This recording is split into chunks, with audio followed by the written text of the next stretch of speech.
So tonight's chapter is called Diplomatic Relations.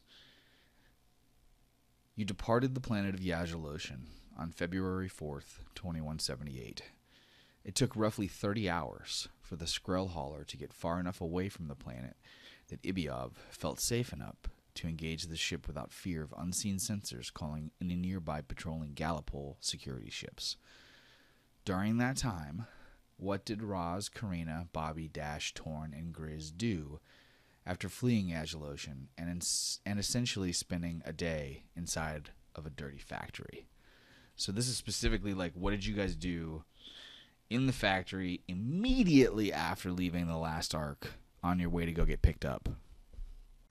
So Dash is definitely spending time in the bathroom, in the hot shower, washing all of the sticky soda off of her and out of her hair. Yeah, that would definitely probably take at least about an hour for sure. Okay, yeah, so Torn definitely, he seeks out Dash's help in repairing the bullet holes that are in his back completely. And then I think he probably spends some time with the kids, especially or let's say while he's getting his bullet holes fixed, he's asking Dash what exactly happened in the soda factory. Maybe after she has showered, like Torn kind of approaches her like sheepishly and is just like, Medic Dash, could I get a moment? Yeah, absolutely. He like motions that he like grimaces and he kind of like mentions his back. He's like, I didn't get out of there unscathed, and I'm wondering if you can help patch these up, or if we need to wait until we get back to the ship.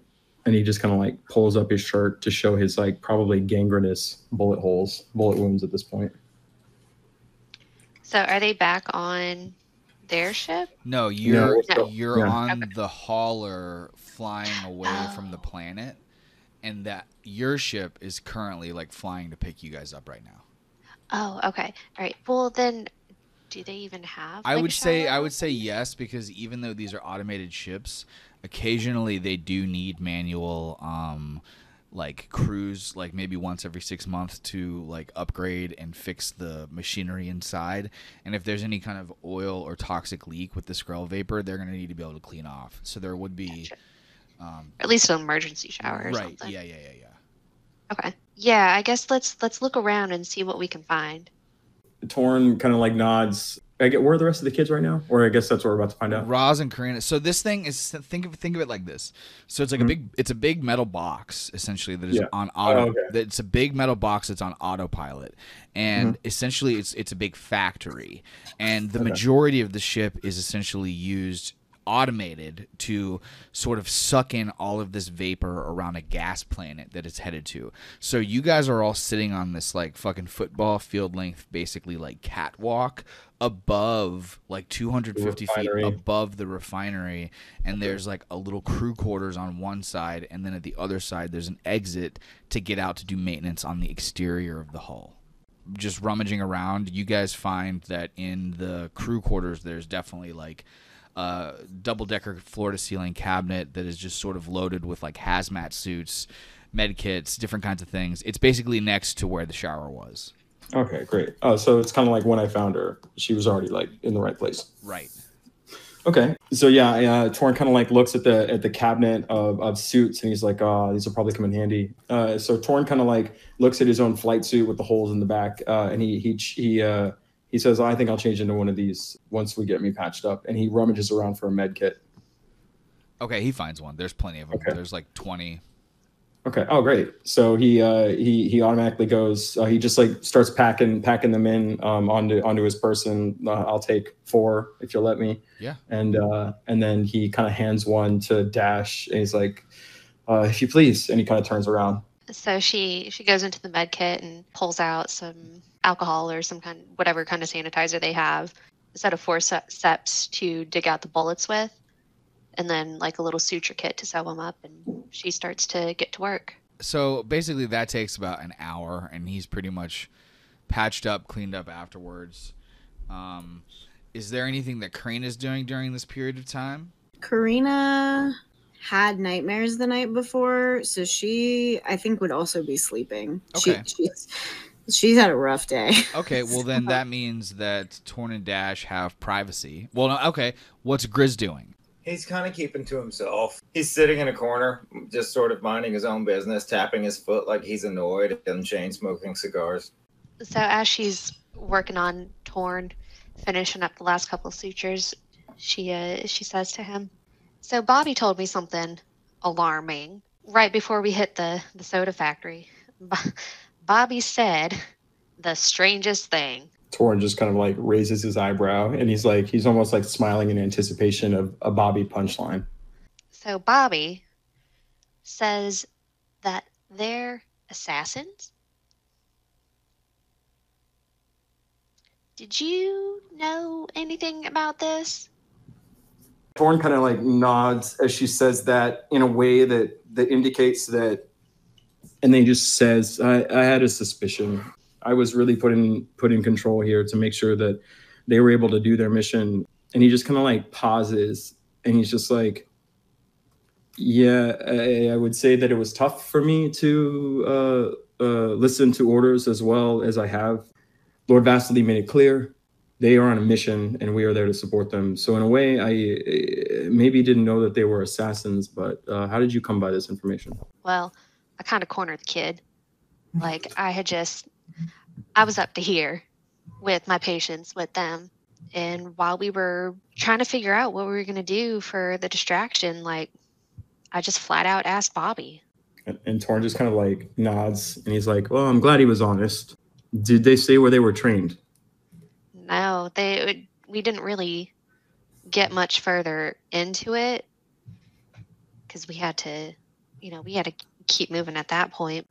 Torn nods, and he's just like, mission parameters. And he like kind of like puts on the hazmat suit, and he kind of like turns to face Dash, and he can see that she has like this sense of concern on her face. Is that easy? Is that accurate? Yeah. And then he just kind of goes, so how do you feel about that? Well, like, I knew there was something up with them, but hearing it, like, it doesn't sit well with me. They're just children. They're still babies. And then Torn kind of like he like crosses his arms, and he like puts a hand to his chin, and he's just like thinking, and he's just like, of all the missions I've been on, I would say that. And then he's like thinking back to Karina solving that exceedingly violent situation non-violently, and he's thinking about her just like being a fucking gangster. And he's just like, I've seen more adults mess up much simpler missions than what these kids have done here. In a way, and he just kind of like because he's bucking against the ideas that dutiful service without thought are so important, and he realizes he's questioning the mission, but also realizing that there's a lot of truth to what he was told needed to happen. And he just kind of like looks at Dash. He's like, I mean, in a way, so long as we're here, I think we will be a strong guiding light for them. I think they make the right choices just with us around. And he kind of like shrugs. He does that open hand motion where he's just like, yeah, I mean, we should continue with them, right? Well, absolutely. We need to protect them. Like, I get it. They're assassins. They got some skills, right? But ultimately, they're still just children. You should have seen how Bobby was playing in the vat of soda that we ended up swimming in. Like he still got that innocence to him. No, that's great. And like Torn kind of like smiles in a way. Maybe it's like a fatherly smile, because he kind of finally like sees the appeal in what kids are allowed to do versus what adults have to do. And he's like, maybe us being with them gives them an opportunity to enjoy more moments like that than they would without us. I'm happy to do it with you, Eric Dash. Well, thank you, Commander. I think you got a little too much faith in me, but I'll do what I can where I can. And then just kind of looks in the mirror. He's like, have you seen the job that medic did? Oh, that was you, right? And then just kind of like chuckles. She playfully like pushes him away. And then I think that's a good coda. Oh yeah, no, absolutely, that's fantastic. Hey, do you have any stress, Steve? Oh yeah, that's true. We just bantered the shit out of ourselves. Oh no, I'm sure I did have stress, and my health was actually already at 7. I was just playing into the narrative that he had bullet holes last time we saw him. So. Well, if you did have stress, I'm going to go ahead and use my calming presence to take one. Torn just feels this like overwhelming warmth, and he has -1 stress. Let's go make sure these kids get out of here alive. And then he kind of switches back into mission mode and motions to leave the crew quarters. The docking had been a simple maneuver. Overseen by Ares from the bridge of the Roving Dawn, the small circular robot was able to communicate with Torn in the bridge of the hauler, helping the big man to breach the manual controls of the ship and slow it enough for the umbilical docking. Upon meeting Grizz for the first time, even after listening to the crew's explanation of how he helped them escape the planet and complete their mission, Ibiov made it loudly and publicly clear that she did not trust the man, and that under absolutely no circumstances would she allow him within the engine chambers, that he was to keep his hands off the ship's systems, and that she would be keeping an eagle eye on his activities. With their side mission complete, Torn's first order of duty upon entering the bridge, before even taking a shower or going to the bathroom, was to chart a course through the Scar Nebula, running along the northern PMAC border of the Killslayer Quadrant. They were heading southwest to the planet of Maxim. Torn had never been to the world himself. He hadn't even heard of it before. But if that was the first stop that Vasily had scheduled, then that's where the commander would take the kids next. That part of the Killslayer is loyal to the PMAC, so I'm not. So this is him like thinking to himself. So it's like he's basically thinking like that part of the Killslayer is loyal to the PMAC. So I'm not sure why Vasily's having a start there. But getting Bobby, Roz, and Karina as far away from Yagelloshan as I can right now is probably the smartest play. Which is obviously what Torn is thinking, because it's basically exactly how you ended that scene. So Big Sweet thinks to himself as he leaves the bridge to go clean off. You guys are now on the ship for 50 days. What did Dash spend the next 50 days doing on their way to this next planet? Well, I mean, other than her morning workout routines that she's very happy to be back into that, she's been trying not to think about the message from her husband. She's probably going to be using that training program. Oh yeah, the to game try and that they escape made? it. Cool, yeah. So she's just kind of keeping herself occupied with that thing then. Yeah. And then so with Karina, like other than her daily studies with Ares, what has Karina been focusing on for the last 50 days? Like what lessons did she learn from her time leading the mission on Yagelloshan? What does she feel like worked in her plan, and what does she feel like she could have handled or approached better next time? Ooh. Right? So she's been keeping Catch and Lasso basically like glue on her, but she is also like gluing herself to different members of the group because she is still super traumatized from the stuff on the first ship. Like, I know it's been a while, but being back on Alexei's ship, like she's having a hard time. So I think she's like taking advantage of the fact that there are people, and she's trying to get to know Grizz more. She is concerned that Ibiov doesn't trust him because she is kind of aware that like they did let a stranger onto their ship, and she doesn't think that would have gone over super well with the people in charge. I think she would be trying specifically to get to know Grizz a little bit more, trying to, have good relations with Torn, not have him feel super awkward around her. As Torn, one of these 50 days, like it's not too late, maybe 3 to 4 days after they got back to the ship, he's sitting there in the early morning having breakfast in the galley. So Torn's like looking down, and he's like steadily eating his he has Ares nearby, and Ares is briefing him on just galaxy news. He's already done his morning workout. He actually is just freshly showered, and he's like face down in a bowl of protein flakes. I'm trying to think of like, I don't think she's ever said his name or what she would call him. Like, hey Laurel Caboral. And then Torn just kind of like looks up, like almost like his mother. Is that what you're gonna do? Okay, all right. It would totally be Mr. Torn. Mr. Torn. Mr. Torn. Do you have a second to talk? And then Torn looks up and he kind of like chokes on his flakes, and it's you can't tell whether or not he's actually sweating or if it's beaded moisture from the shower he just took. But he like looks at her and he's just like, Karina, I'm meaning to talk to you. Well, I'm not gonna pull any diapers out or anything, so you don't need to worry. I He did. like laughs. He laughs percussively, like he just like, yeah, I'd appreciate that. Thank you. There's some high quality, I don't know, sugar puffs. There's some areas. What do we have available? And he just asks areas to like distract them. It's okay. I'll just grab something. And she thinks that like he's uncomfortable if she sits there and doesn't eat, so she'll get up and get like. Does Alexei's ship still have all the potatoes? It does. She's gonna make herself a breakfast baked potato. Okay.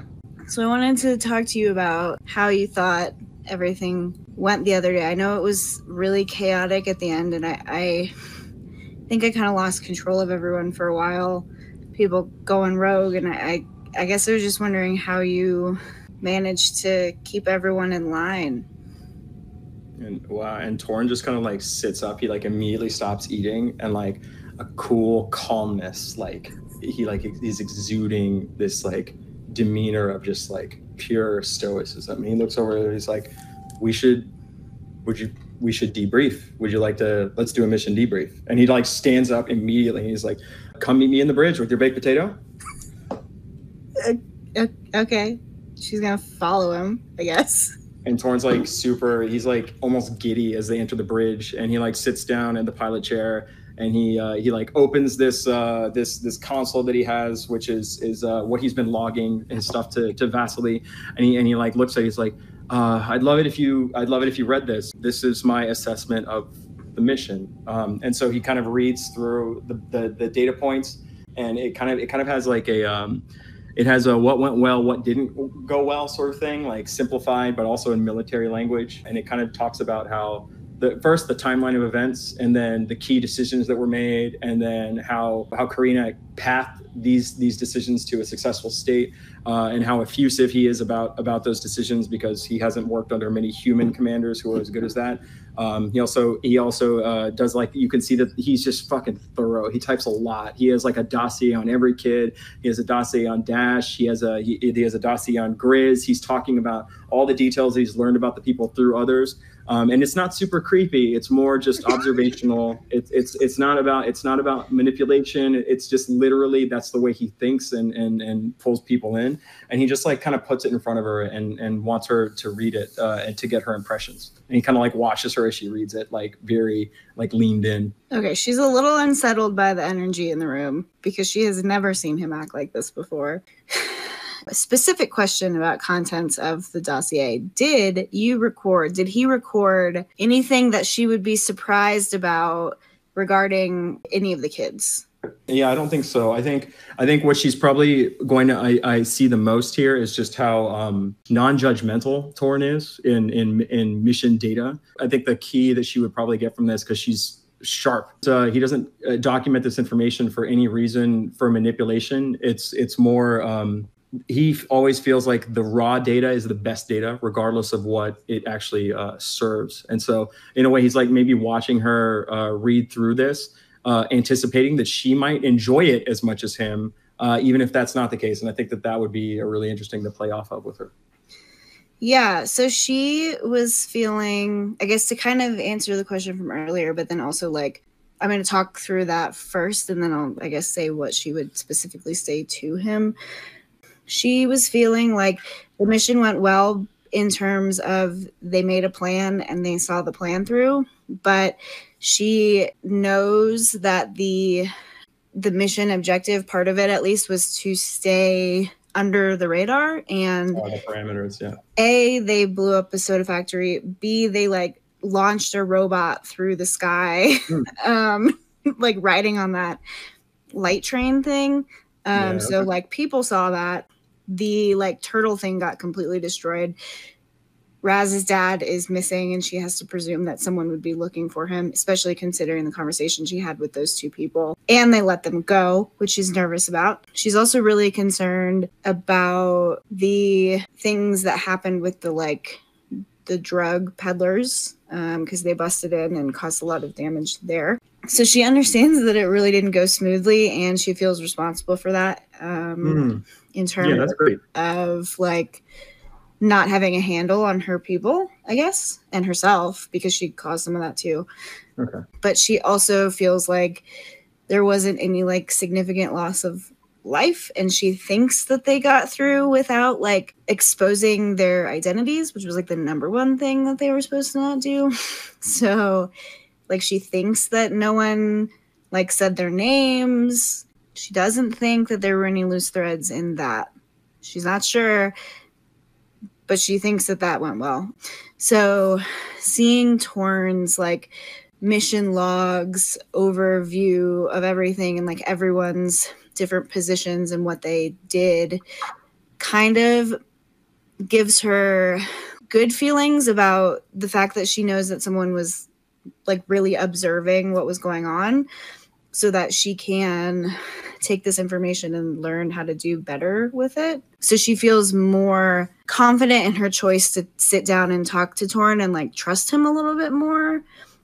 She knows that Vasily wouldn't have sent him if he couldn't be trusted. So she wants to kind of seek out even more his expertise on the subject, I guess. Awesome. Love that. Yeah, so I would say at this point, Torn, he kind of sees her consternation and can tell that something's on her mind, and he kind of asks her about it. I am really worried about how things went. I think we drew a lot of attention to ourselves, and I'm not feeling super great about that. I think there could have been a lot more communication throughout the evening. The diversion happened without me giving the signal. Not feeling super great about that. Also, launching a robot through the sky, like that was pretty bad. So yeah, I mean, how do you think that we just dropped into this planet, caused a bunch of problems, and then bounced? So Torn, like he's like listening to her like sagely, and he's just kind of like nodding in silence. And then as she finishes, he kind of like he realizes kind of what's happening here, and that it's that he can finally talk to her the way he would want to talk to her. And he turns off the dossier, and he kind of like lets the glow of the screen fade, and he kind of looks at her, and he just speaks from the heart. One thing I think that comes with age and time is that no missions go according to plan. They never end perfectly. You may have a positive result. It may be a percentage of what's positive. And he just kind of like thinks back, and you can kind of see like he's like going back in his head to absolute failures. And you see him kind of like look down and kind of shrug. He's like, I would say that our mission, largely in part of your excellent tenacity and adaptability and just sheer thoughtfulness, got us to a place that I don't think I could have gotten us to. And I think you should know that Vasily charged me with protection and leadership to a point. But just before we started our mission, he told me I needed to support you in any way I could. And I need to be clear, Karina. And he kind of like leans in and he like puts his hands together in that shape that's like a prayer, but pointed at someone. He's like, you may be the best commander I've ever worked with. And I think we can stand a lot to work with each other. I think experience weathers us in ways that, and he kind of like looks away, that we probably don't like. But I will say that it toughens us up, and it makes us smarter about what's happening. And I will say that 100% that mission was successful. It doesn't matter that something happens that we couldn't control. That will always happen. The most important and critical detail is what we do when something goes wrong. And Karina, you did it in spades. She's really moved. She's like, that's like, she hasn't felt like Raz and Bobby being with them, like there's like that general connection that they have, you know, but she hasn't really felt like seen since she's been around Alexei and Vasily. So she really appreciates that, and she'll say that. Thanks, Mr. Torn. I really appreciate that. And then he kind of like gets a smile on his face, and he goes, one of the things that I miss the most about being in the academy is just war games. And I think we should get that going. We have a long way to go, and we've already done such a great job in training us up in that physique with our amazing games. Why don't we train our brains in the next month? I think that would be a great opportunity for us to learn from mistakes of the past and anticipate mistakes of the future, because again, nothing goes as planned. And he just kind of chuckles. He's just like, yeah, nothing goes as planned. That's not ominous at all. Okay. So that's a good way to end that. So over those 50 days, then, where in the ship did Karina and Dash end up encountering each other, and what did they discuss and or do together? So is Dash's schedule kind of like normal? Is everyone keeping like morning, wake up, afternoon, do stuff, bedtime, go to bed schedules, or is anyone on kind of like a weird space? Because if she's on like a weird space schedule, like I'm not really sure. It seems to me like if she's trying to still avoid people, she'd be on a weird schedule. But if she's not, then I wouldn't say she's like trying to avoid people, and you can tell that she's gotten more relaxed than she was before we all got off the ship. But she never slept well in the first place, and she's still not sleeping a whole lot. So she's probably up until like 2-3 o'clock in the morning pretty regularly. well, I think then like a consistent place that Karina might run into her is when she's up having her nightmares, because I have to imagine 50 days she had them at least half the time, especially being on a ship. Like, it's going to be really bad. One of the days that Dash is practicing the game that they made, Karina walks down the steps and sees her just like going at it. Karina wants to like watch her because I think she's probably gotten really good at it. And since Karina's trying to do more of the like intellectual stimulation, maybe she hasn't been doing like physical game as much. And so just kind of sitting there like being completely blown away by how good Dash has gotten at it. And she just like quietly waits for her to finish. She watches Dash rock it for like another like half hour. And Dash is super pumped because she's getting like her highest score yet. That's amazing. Which is like an inordinately high number. Like if Torn saw it, he might cry. Oh yeah. Like out of happiness for her. Yeah, he'd be like, "Oh my god, our team might have a chance against these kids. Holy shit." I don't know that she would say anything. I think she's just gonna sit and wait until Dash like sees her, which is really creepy. But that's what she's doing. Laszlo's on the treadmill, so like in the background there's just this very quiet like tunk, tunk, tunk, tunk, tunk, like as he's like chugging away on it. Dash takes off the equipment and like does a little like fist pump, like congratulating herself because she's done so well this time. And she kind of turns around and she gets startled seeing Karina watching her. She goes, "Oh, hi. Didn't see you there. Can't sleep?" No, not tonight. I didn't want to interrupt. It looked like you were doing really well. I got my highest score. I'm so proud of myself. That's great. You'll have to tell Mr. Torn about that. Oh, I'm gonna rub it in his face. So what's got you up, kid? You know, still having nightmares. I don't think it's good to be taking, sleep medication every night. So try to give it a break, and then they always come back. Anything you want to talk about? She'll just kind of decide that it's time to like open up, and she'll say, "Before we were with Vasily, I was alone on a ship for 70 days. We were running out of food and oxygen, and everything was shut off, and everyone was in pods trying to conserve energy, and it was probably the worst time of my life.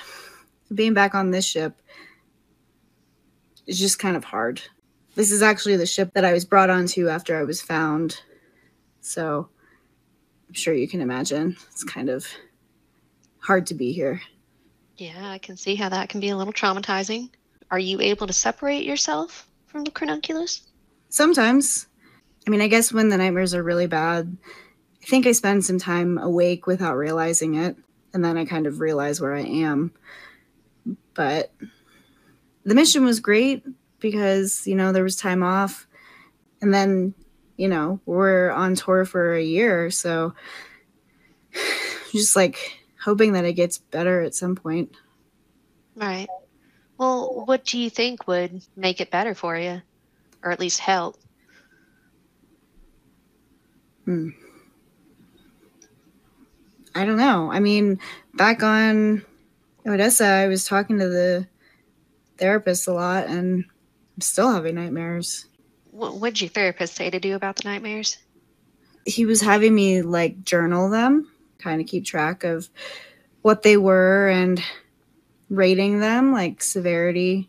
I mean, that medication that you gave me that first night here was the first time anyone's ever given me anything to like actually sleep. Right. Has the journaling been helping at all? Maybe. I mean, I'm not having them every single night now, but most nights. The animals help too. They're kind of like, you know, there when I wake up. She'll like look back at Laszlo and give him a thumbs up because she knows. Oh, he immediately gives her a double thumbs up back and then like raises both of his little paws up to his mouth and blows kisses at her. He's like so happy in space. That's where they're meant to be. Smart animals were created to be on long-term space hauls to help people with depression. Yeah. He's way happier up here. Yeah, and Catch helps too. I'm glad those little critters are helping you. And he wags his tail. Why can't you sleep? Oh, you know, just general avoidance of everything. So being awake helps you more than being asleep? Well, so I also get nightmares sometimes. And in a moment of bonding, and since Karina was so upfront with her, she's going to tell Karina about her past. Oh, shit. Yeah. So, you know how I was in the military, right? It got to a point where we were getting missions it was very secret. There wasn't a whole lot of detail that I was given. I know I was put onto a ship, carted off to some unnamed planet where we were administering vaccines to the children there.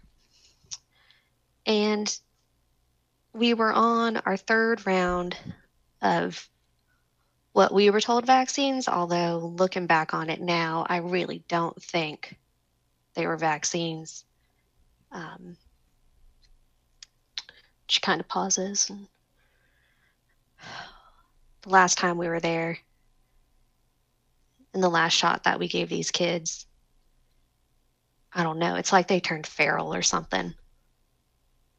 And our lives were in danger, right? So we had to fight.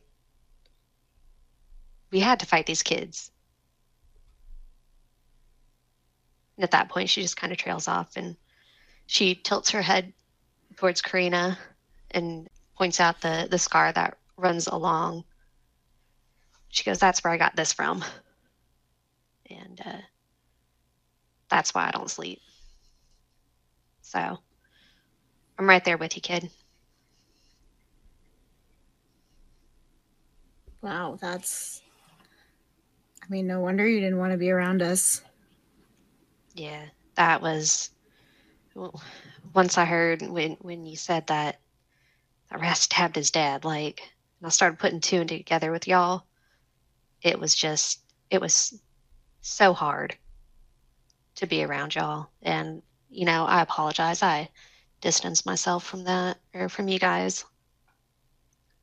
But, you know, when Bobby and I were down on Yajalosin and trying to figure out what we were going to do for our distraction, he mentioned that y'all were assassins.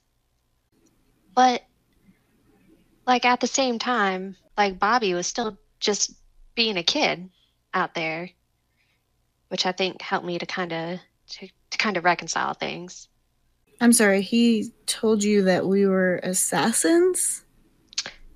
Yeah, pretty much. He didn't go beyond that, but yep, he said that you guys were assassins. Okay. Did you believe him? Well, I mean, like thinking about the stuff that the little gems that you guys have dropped, and knowing there ain't something quite right with y'all. I mean, is it too far off? I guess I'm just surprised that he was so forthcoming with information. Well, to be fair, I didn't really give him a choice. So you threatened him? Well, I didn't threaten him, but we stopped what we were doing and we had that conversation. Well, I guess I'm going to have a talk with him.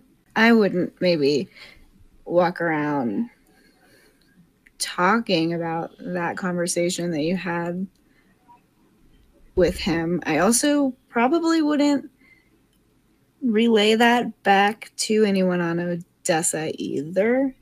Oh, so it's a big secret. We're on a What? diplomatic mission Okay. to make good relations with other planets. Dash is feeling kind of bad now. Like she dimed out Bobby. She definitely did. So Karina's not like, I guess just to like fill that in a little bit, her body language definitely like tightened up between the sad, horrific story that she was just told about Dash's past to Bobby being exposed for sharing secrets that he should not have been sharing. But she's gonna try to like relax her body and almost act like she's brushing it off. And she's gonna say, well, you shouldn't feel bad about not trusting us. I don't think that I would trust anyone after that. I mean, between being given orders to do God knows what to those kids to having to exterminate them, essentially. It's kind of amazing that you seem so well adjusted. Well, what is well adjusted these days?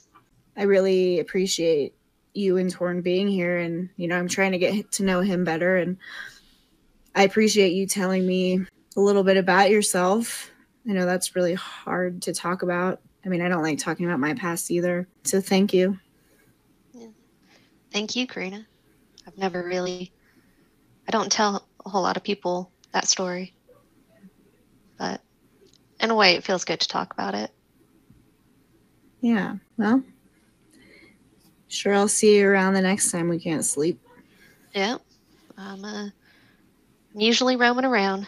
So anytime you don't want to sleep, you can come not sleep with me.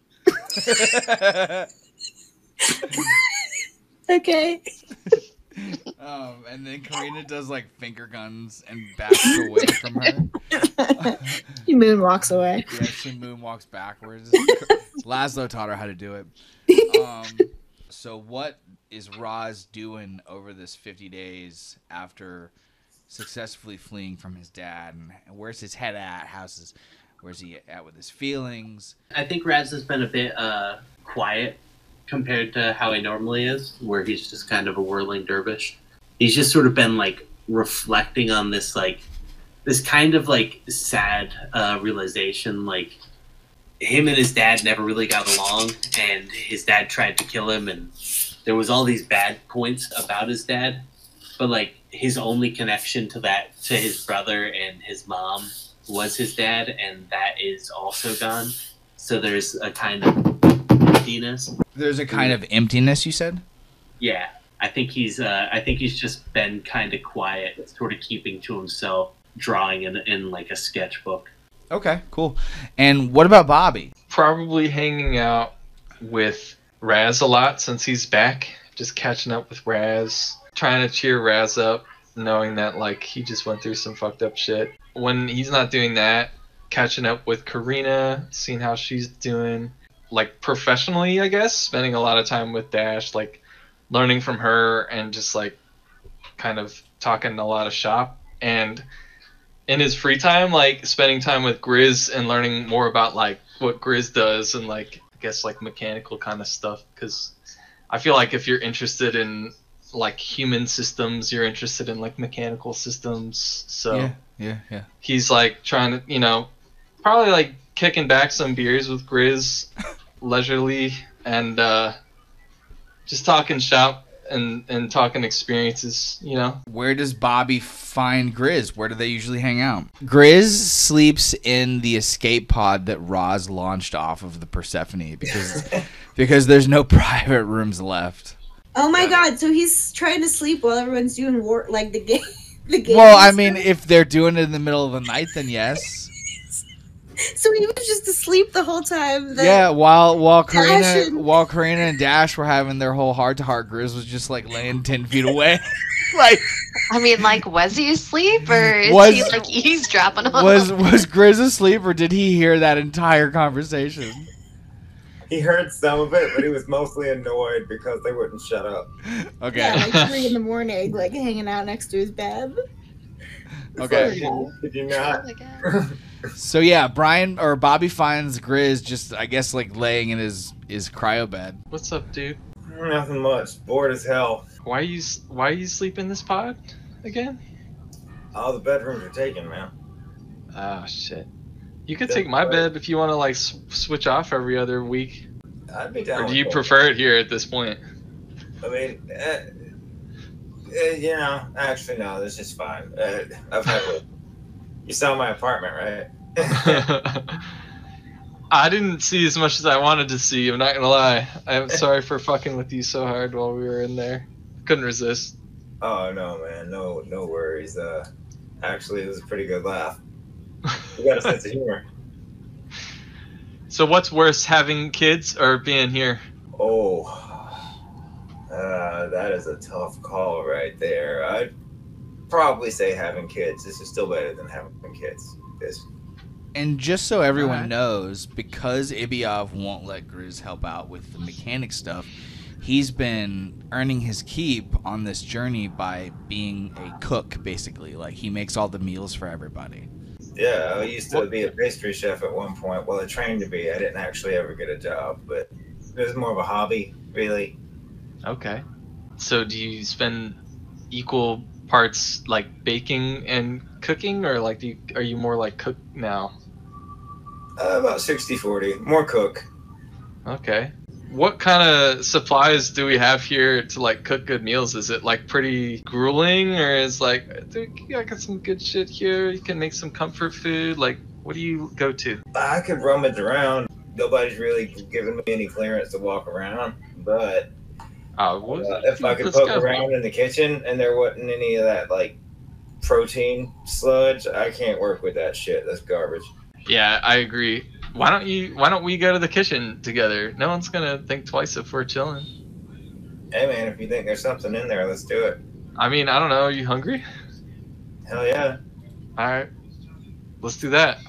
All right, so it takes them no time, to get up there. So what's in this kitchen that we can cook with? What are you in the mood for, Bobby?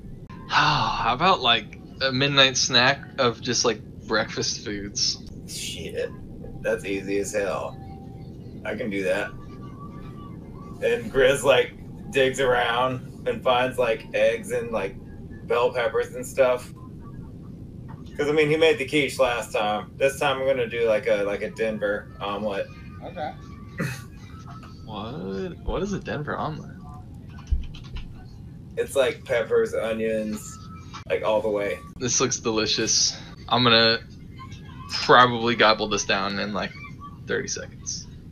Really? You like it? You think it's good? Yeah, dude. You've got some skills in the kitchen for sure. I dabble around a lot in different things. I was a mechanic mostly, but cooking's a hobby. You get bored when you get stuck in places there's nothing to do. Yeah, I'd say those are good hobbies. Do you have any other hobbies? I dance very well. Have you ever heard of Smash Ball or Ron Johnselton? I have. Really? We don't get a lot Get of outta here. where I was from just because of the races. They're more popular there, so it was kind of a secondary thing. But yeah, I've heard of it. Yeah. Oh man, you're gonna get to know a lot about Smash Ball. if we're gonna spend some time together. Nice. Yeah, we should go to a game sometime. This I could the probably hell? get us in for free just by hitting up Ron Johnselton. He's my Okay. favorite Smash Ball player. If you couldn't tell. You know, a professional athlete shit. Yes, I have a lot of stories to tell you about that, my friend. During one of their sessions, Dash pulls out this tin about the size of a piece of paper, at least like 11.5 by or 8.5 by 11 inches. It's probably like 3 inches thick, and she hands it over to Bobby kind of gruffly, and she's like, I'm sorry for how I was acting before we got to Yajlosin. I made this to hopefully make it up to you. I don't remember you acting a certain way. I was pretty distant after I started putting some things together before we had our conversation. I'm hoping that this makes it a little bit better. Just want to say I'm sorry. And as he opens it up, what he finds in there is kind of like a mini practice operation kit. So it's kind of split up into 2 different compartments. The top compartment is a lot bigger than the bottom compartment. I would say like a 3/4 to 1/4 type ratio. And the top 3/4 has like this fleshy colored silicone with like a bunch of different wounds in it. And then in the compartment, it's got like a suture kit and a bunch of forceps, tweezers, and just like things that he can use to practice debriding and closing up wounds. Oh, cool. Yeah, this is awesome. This is really nice. Well, I felt bad, kid, so even if you didn't feel it, I just hope it makes it up a little bit. Well, I don't recall any hard feelings, so it definitely does. Thank you so much. At some point during the journey, one of the nights when Karina wakes up in the middle of the night, she notices that Laszlo is not in the bed with her. And as she wanders through the ship looking for him with Ketch, she finds him downstairs with Grizz sitting at a little like coffee table, like a fold-out coffee table, and they're gambling. Amazing. Hey guys, what's going on? Nothing. Grizz and Laszlo are just like sitting at a little coffee table gambling. When Laszlo turns around and sees Karina walk down, he like hides his chips. She's gonna go like look at what his cards are. They're incredible. Yeah, he's beating the brakes off of me. She's gonna turn her like walk around and look at what Grizz's cards are. They're absolute dog shit. Oh no. She won't make a face. She knows the vibe. I mean, she knows Laszlo, so he's taking it very seriously, she's assuming. Oh yeah, I mean his pile of chips are like quadruple what Grizz has. You're gonna clean him out, buddy. Is Grizz can't have that much, right? Oh yeah. What does even Grizz even have? Like Nothing really. He's giving him like baked goods or something. yeah, Is he- Laszlo is essentially like gambling food out of him. Yeah, Okay. I have to cook for him. Grizz works for Laszlo. How long has this been going on? About 3 hours. This little turd has literally cleaned me out. I barely he, had like- anything. Come get you to come down here? Like, how did... If you must know, I was sitting at the table shuffling cards. That little shithead roamed up and just started doing it back. And he acted like he wanted to play, and now we're kind of up to speed. Okay. I mean, at least it gets you out of your pod. I guess. Oh my god. The bet is basically I have to cook whatever he wants, whenever he wants, if I lose. That's a lot of food. We're gonna run out of rations. How much could he possibly eat? She'll just look at Laszlo. Laszlo just like looks at, he like folds his cards down on the table, looks with his one eye from Karina over to like just dead eye lock with Grizz with like the no emotion face on his tiny little adorable head, and then he stands up slowly, gently and very slowly pats his belly and smiles. Oh, Jesus Christ, you're a monster. I mean, Lasso, are you going to share your winnings with Catch? Oh, 100%. He nods. He nods. Okay. Good boy. Show the cards. Lazo lays him down. You motherfucker. With no response because he's an animal, he just takes all of your remaining chips. I just got beat by a panda. I mean, he's pretty smart. Oh my god, this is a new low. A one-eyed panda with a bow tie. Oh my god. This is Karina hard. will like edge over and like tentatively pat him on the shoulder. And if he doesn't like flinch away, she'll just give him an extra pat. So she knows that he's sleeping down here in his pod, and Bobby, I guess she's probably seen them keeping each other company, but she just wants to get to know him a little bit better, kind of try to suss out, like, she's not like antagonistic towards him, but she isn't like super trusting of him either. So she just kind of wants to get to know his background and like how he ended up on Yaj Losen. And they didn't overhear his conversation with was it Marcel? But she definitely noticed that like the vibe before he went into that room and the vibe after he came out of that room were pretty rough. So I guess she's just kind of trying to get some information from him. So once they're done and Laszlo takes his chips from him and she pats him on the shoulder, she'll like pull up a chair or a bucket or something and like sit down and say, well, how does it compare to being back home? Just a little bit better. I don't have to worry about as much. It's actually kind of quiet. I like that. Cleaner air too. Yeah. Did you live there your whole life? No. I moved around a lot. How long were you there for? A couple of years. But you probably won't go back after this, huh? Oh no, I can't. You guys made sure of that. No offense, no hard feelings. It's just the second that I had a conversation with you guys, I was totally screwed. I didn't really have much of a choice.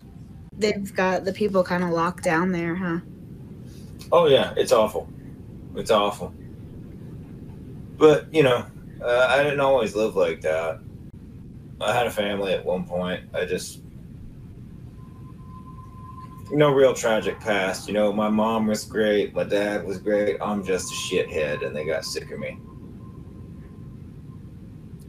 She'll kind of like blink and like sit back in her chair at that because she's never heard anyone talk about themselves like that. And she feels awkward now, so she's going to change the subject.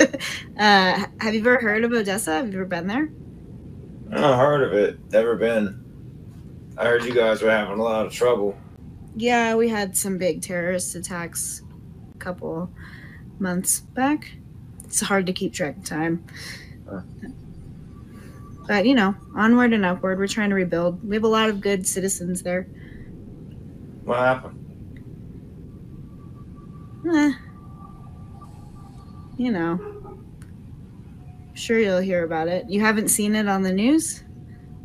I'm not really a big news guy. How's your time with Bobby going? He's all right.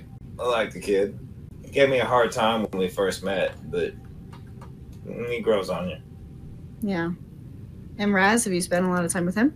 That little short, creepy one. He's not... Okay, yeah.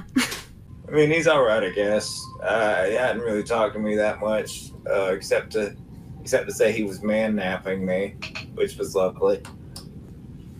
He told you he was man-napping you? Oh, yeah, you were there for that. I must have blocked it out. Yeah, I imagine I would if I had to spend a lot of time around that kid. I mean, he's had a hard life. What is it you guys do exactly? We're diplomats going planet to planet on behalf of Odessa and trying to improve interplanetary relations. How old are you? 14, I think. 14-year-old diplomat. Yep. What? Nothing. How old are you? I'm 37. No. I was just curious how someone your age comes into that position. That's a little astounding. Well, we were adopted by the Lord of Odessa. She'll like sit up straighter and say, "We were adopted by the Golden Lion of Odessa." Fascinating. Oh, you've heard his name? Everybody's heard of him. So, I mean, if he trusts us, I don't think age really matters that much. Yeah, maybe. It's just a little weird to me. So, diplomats, okay. And what are you doing with your diplomacy? When Odessa got partially decimated, a lot of planets did reach out to help us. And so we're thanking them. And a lot of planets didn't reach out to help. And so, you know, there's probably room for improvement there, communication. Maybe trying to find out, you know, how we can have better relations with the leaders of those planets and also the people. Vasily's always felt that Odessa is a large contributor to the prosperity of the galaxy. And we just want to see how people on the ground feel about that. I mean, we're all in it together, right? I mean, I guess there could be worse jobs you could have. It doesn't sound that terrible. What's the story with the little murder dwarf? Are you talking about Raz or Laszlo? Raz. Oh, God. Okay. Yeah, it's a very long story. Oh. Yeah, so I think maybe after Torn has spent some time with Karina, because that happened like day 3. And so he's like, you know, getting used to the new lay of the land, the new people moving about. He notices Grizz posts up in, pick a place, Grizz. Like the general hangout area, like the living room, the lounge. Okay. Yeah. All right. So Torn comes out of the flight deck one afternoon, and he sees, or maybe late. Actually, I guess I'll put it late. Like after dinner time, after bedtime, after most people have gone to bed, he like comes out of the flight deck and he sees Grizz sitting there. And he's like, Grizz, I wanted to talk to you. Oh yeah, what about? He kind of like sidles up the chair because he's just much more comfortable around adults. He sidles up the chair and like leans back, and she's like, I really just wanted to make sure you felt welcome on this ship. I know you did a lot to get us off that colony, and let's be straight, we wouldn't have done it without you. So please accept my formal welcome. And he like extends his hand. Grizz shakes his hand like a good firm handshake. He's like, damn right. And then he kind of like looks back and he's like, I know we haven't had a chance to talk really, and I wanted to make sure that you knew we're not trying to abandon you. So if you have whatever you're trying to do, I don't know, let us know, and maybe there's something we could figure out with Odessa, with Vasily. You know, in a way, you are you could become part of this crew probably. And he just kind of like motions to the ship. He's like, this could be yours with us if you like. I think I don't think Vasily would have a problem with us instating you, because in a very real way, I think you provide a lot of value where you go, and it's clear that regardless of the state that we found you in, you have a lot left to give. I appreciate that. I'll tell you what. Yeah, I'll do it. But here's the thing now. I'm not killing anybody. Oh, and then Torn kind of has like a flashback to when he was in the room and when he handed the gun to Grizz, and he's like, oh, you're a pacifist. Like, I'm on board helping. I'm not, like I said, I'm not doing it like that. And then he just kind of looks around and he's like, I think we can still find a place for you. What would you say your best skill is?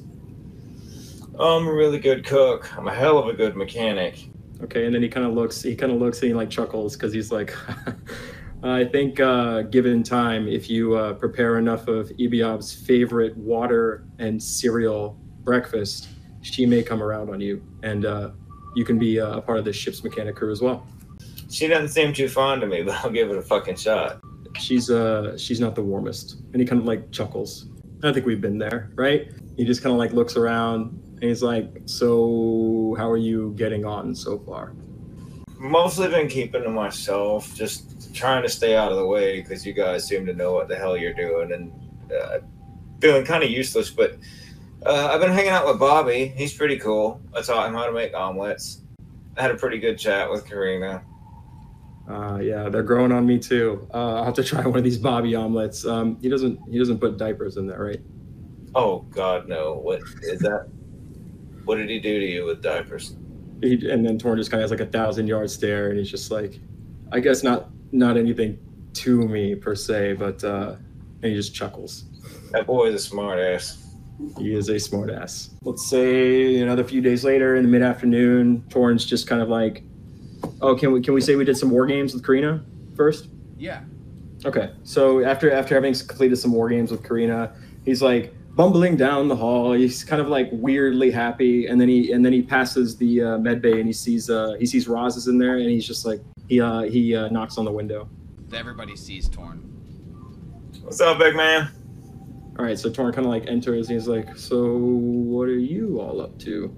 At this point, Grizz has reinstalled all of those pieces that you guys collected. There's no gold plating because nobody grabbed it, so it's like a just metal skeletal arm packed with a bunch of shit inside of it. And Grizz and Dash are both together working on reinstalling it back onto Roz's shoulder chassis. Oh, awesome. So maybe he just comes in, because now knowing what he actually sees, he like comes in all excited and he's like, have you tried the shield arm yet? I didn't know there was one. And then like as Roz's brainwaves are like registered by the arm, like buckler sized metal shield just on his left forearm where the arm is just like and like appears in like a 12 by 12 inch diameter. And Torn just kind of looks at it. He's like, that's incredible. Oh, but wait, there's more. There's like a hydraulic part too. There's like a hydraulic fist pump thing, yeah. But Grizz is like, check this out. I added this on just as a fun little feature. You don't necessarily kill anyone with it, and he like mashes this little kind of place on the arm, and it starts to like punch like at the speed of a jackhammer, like it could like bust through a wall. He's leaning into it. He aims it somewhere so it's not towards people, but it's also not towards things that shouldn't be broken. It registers his mind and like slows down. Once Grizz turned on the jackhammer arm, she kind of jumped back and is just kind of like shaking her head. And Torn just kind of like looks at it and goes, formidable. And then he kind of like, he motions Ares over, who kind of typically follows him around. He's like, Ares, get Ibiov. Ibiov is brought up to the thing, and now we are basically in a situation where Roz is kind of cornered in a room with all of the ship's adults. Am I in trouble? He just, and Torn kind of just laughs. He's like, no, we're honestly very excited to see your arm, and I figured Ibiov would appreciate the engineering that got you here. How you doing? Ibiov is definitely examining Grizz's handiwork, and I'll be honest, she is a little impressed. All right. And then he just kind of like he like nods knowingly at Grizz. I mean, I'm doing okay. There's a lot of you in this room. Is it? I'm pretty sure I'm in trouble. I don't know why I'm in trouble, but I feel like I haven't done anything today to be troubled. You're not in trouble. You're not in trouble. I'm probably just too big. I'm taking up room. Would love to catch up with you some other time. And then Torn just kind of like storms out. When Torn leaves, Ibiov leaves, Ares leaves. Grizz is still kind of like fine tuning it and just kind of like hitting it with little like tiny tools. He's like, listen, kid, this thing's all fun and everything, but trust me, you don't want to forget and wipe your ass with the wrong hand. You feel me? Yeah, I mean, I don't think my hand was doing all this stuff before. It's connected to your brain. You can control it. You think punch, that's what happens. Just don't do it, at an inappropriate moment. I have a rocket launcher on my fist? No. What else can it do? Do I have laser fingers? Nah. Like, listen, kid, we were kind of in a hurry when we had to get the stuff for the Did you get my spray paint fingertips? The nozzles? I do have the stuff to do that. If you would be patient, I can just install that right this moment. Oh, that'd be great. Thank you. All right, sit tight. Yeah, where would Bobby? Where does he like to hang out? Oh, I'm just gonna open the door and be like, "What's up?" Bobby, and he just looks at Bobby. He's like, "Bobby, good to see you. Yeah, we haven't had a chance since the mission. You did great. Yeah. I gotta say, I sent the report back to Vasily. I think you kids are gonna be better adults than any adults I've ever met." He just kind of Damn. nods. He That's kind of nods. He's like smiling confidently. He's like, I mean, how many missions have you been on, Bobby? probably like 5 now. Yeah, 4 or and 5. how many of those were successful? Do you think? What do you mean by successful? Torn just kind of chuckles. He's like, how many of them did you survive? I mean, I'm here. Yeah, Right? exactly. And he just kind of like nods sagely. He's like, our scars are just the stories that we get to tell when we make it, right? Yeah, I suppose so. He's like, so I've been playing with I've been having war games with Karina, and I'm wondering. I know we made that game on our initial trek out here. Would you be interested in playing war games with us? He's like, I'm always down to play. This one's a little more strategic. So yeah, okay, we'll invite you to a couple sessions and see how it goes. How's everything else going? I'd say things are pretty good. Just been talking a lot with the crew. Spending some time with Grizz. Spending some time with Dash, and of course catching up with Raz since he's been away for so long. Yeah, I've been meaning to ask you about Raz, because I never really learned about him before we picked him up. What do you think his favorite thing to like eat is?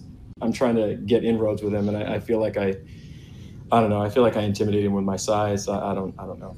Dude, I haven't really spent that much time with Raz in that setting, so I'm not even sure what he really likes. We only really ate together once, if I recall correctly. I was wondering because I heard about your newfound culinary skills, and I was wondering if maybe you and I could figure out something nice to give him to welcome him to the ship. My culinary skills? I think you need to talk to Grizz. Yeah, he's the one that's got all the skills. I'll gladly join when that goes down, though, because he cooked for me recently and it was delicious. Okay, that sounds like a plan. Thank you, Bobby. And Torn just kind of like looks at the pilot instruments and he just kind of like looks at Bobby and he's just like, I notice he doesn't seem to be assimilating very well. I know he's been through a lot, and I wonder, do you have any insights on how we could cheer him up? Do you think he would like that game? Maybe. I would just give him some space. And if anything, Raz likes to talk and draw and paint, and so maybe you could ask him for a lesson sometime. He might enjoy like sharing what he likes to do with you, Oh wow! And then like Torn's eyes like totally perk up. He's like, oh, that's it, because he just remembers. He knows he draws ship maps, and he used to draw ships and schematics when he was in the academy, and he's just like so excited because he's like, oh fuck, I really missed that. Bobby, that sounds great. You are truly a phenomenal human. And he pats him on the shoulder. Yeah, anytime. I got good recommendations about a lot of things. And he just chuckles and he's like, you'll have to share those with me sometime. So over all those conversations, everything that we just did, that all took place over the course of 50 days. And that was from the Yellow 3 to the Yellow 4 down to the planet of Maxim. You arrived at Maxim on April 5th, 2178. After 50 days of space travel southward through the Central Nebula into the far southern corner of the PMAC Space Sector 2, the roving Dawn's nearly empty engine reserves of Skrull vapor have evaporated. The group's first official stop of their dignitary tour through the Killslayer Quadrant comes as they arrive to the sub-zero, wind-blasted, frigid ice planet of Maxim. As loyal to the PMAC as Odessa is to the USAW, Maxim couldn't be more different than the sprawling jungle world. The planet only had one centralized colony built down into the mantle of the planet, deep within a world-spanning supercavern. Hidden behind impressive frozen cliffs, waterfalls, and fjords, galactic surveyors of old found that deep within the planet is a core of lava that fills pocketed caverns with just enough heat to survive long enough with the help of air processors and corporate-approved atmospheric heaters. Vastly smaller in size than both Odessa and Yajilosin, the colony of Maxim simply boasted a settled group of just over 10,000 colonists. Most notable within the colony was the main functionary employer is the PMAC Nexus Long-Com Array. It's here, within this facility, that the mirrored satellites scattered throughout not just the Killslayer Quadrant, but also PMAC and USAW space are built. It's these satellites, who are specifically designed to locate beamed messages through the dedicated frequencies that present the strongest in the different quarters of space. On top of crafting and deploying much of the technology from this location, a large employed section of citizens on Maxim spends their work hours deciphering coded and encrypted messages in an attempt to locate and deliver them to their final destinations. As you can imagine, because of the number of colonies both planet-side and on space stations, as well as the distance traveled, some of these decryption attempts can take years, if they're ever deciphered at all. A large PMAC military presence abounds on Maxim, existing mostly for security of the skyscraper-sized antenna towers lining the equator of the planet. Every 300 miles, these small garrison of 30 Marines is stationed at the base of each antenna. Along with the Marines, each base is equipped with the mindless husk of a repurposed android who's had their core hard drive removed. Because of the temperatures whenever the antenna are damaged, dedicated Marines called shell drudgers, who have been trained in utilizing control tech, repurposed from dream scanners to visually control the androids and use them as physical representation of their own bodies. Collection of these mindless machines also exists within the colony to manage simple repairs and fixes to the colony that would take too long for a human's ability to survive the harsh exposure of cold. So they're using fucking like mind-controlled robots basically for their shit. Upon first arriving to the colony, the roving Dawn had been directed to land on a nearly fully packed starship already filled with other personal, private, and military-grade ships. The runway is nearly frozen over by sheets of ice. With a skilled and comfortable grace of ease, Commander Torn deftly lands the roving Dawn and taxis it safely into its designated position. Not long after arrival, the emissary delegation was met by a representative of the PMAC Corporation, Tundralite. Brad Slant was flanked by a squad of 6 Marines and a trio of custom agents. Having been ordered by Vasily to make offerings to the hosts of each colony they visit, Karina, Roz, and Bobby presented in the designated crate to Brad Slant and his men. Within the 5 feet by 10 feet by 6 foot metal crate, Maxim custom agents find that the box is filled with different types of technical parts meant for environmental suits, refineries, vehicles, power stations, hospitals, all the things that like a colony needs coming from Odessa. Maxim is only one of many PMAC planets throughout the Killslayer Quadrant, all connected by a lattice of radar satellites that record border incursion from the USA side. Unfortunately for the citizens of Maxim, the satellites orbiting their planet are decades old and rudimentary at best, so it is often difficult for the military garrison to determine if any large approaching objects are an incoming fleet of ships or if the network has only recorded large pieces of galactic rubble. During the day, the colony unravels a great gold-lined solar fabric shield in an attempt to capture as much solar energy as possible through the cloudy skies. Over the course of the 7 days that the roving Dons spend on Maxim, the group actually never sees the outside of the colony. Any requests to observe the antenna wall were met with either outright refusals from their PMAC military liaison attaché Samuel Paperweight or bureaucratic doublespeak from Brad Slant. So here are all of the pictures of Maxim. And this is a PMAC world, so just like Roz's home planet, it's enemy territory. What was the secret spy mission that Vasily tasked Roz, Karina, and Bobby with while they were on this planet? This is up to you guys to just play with. During their week on Maxim, what did Torn, Dash, and Grizz do?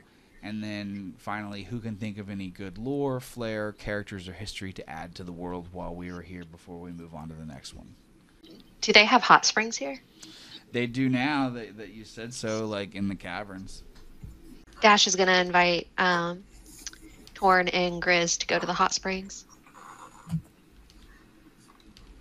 Hey, you guys want to go to the hot springs while the kids do whatever it is they're doing? Hell yeah. Torn just kind of like, he's like thinking about the mission, but he's also realizing he doesn't really know the parameters. And maybe Karina probably didn't tell him. He's just like, you know what? She'll tell me in time. Let's go. Yeah, I feel like whatever mission it is, it's going to have to be. So it's like their main thing is that they run satellites for the whole space system. Yeah.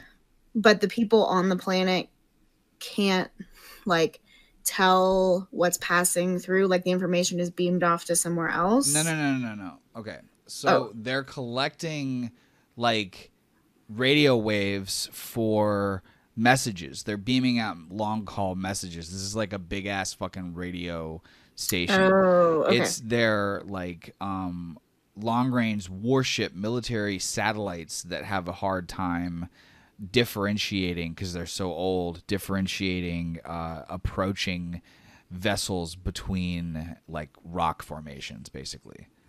Two separate things. Okay.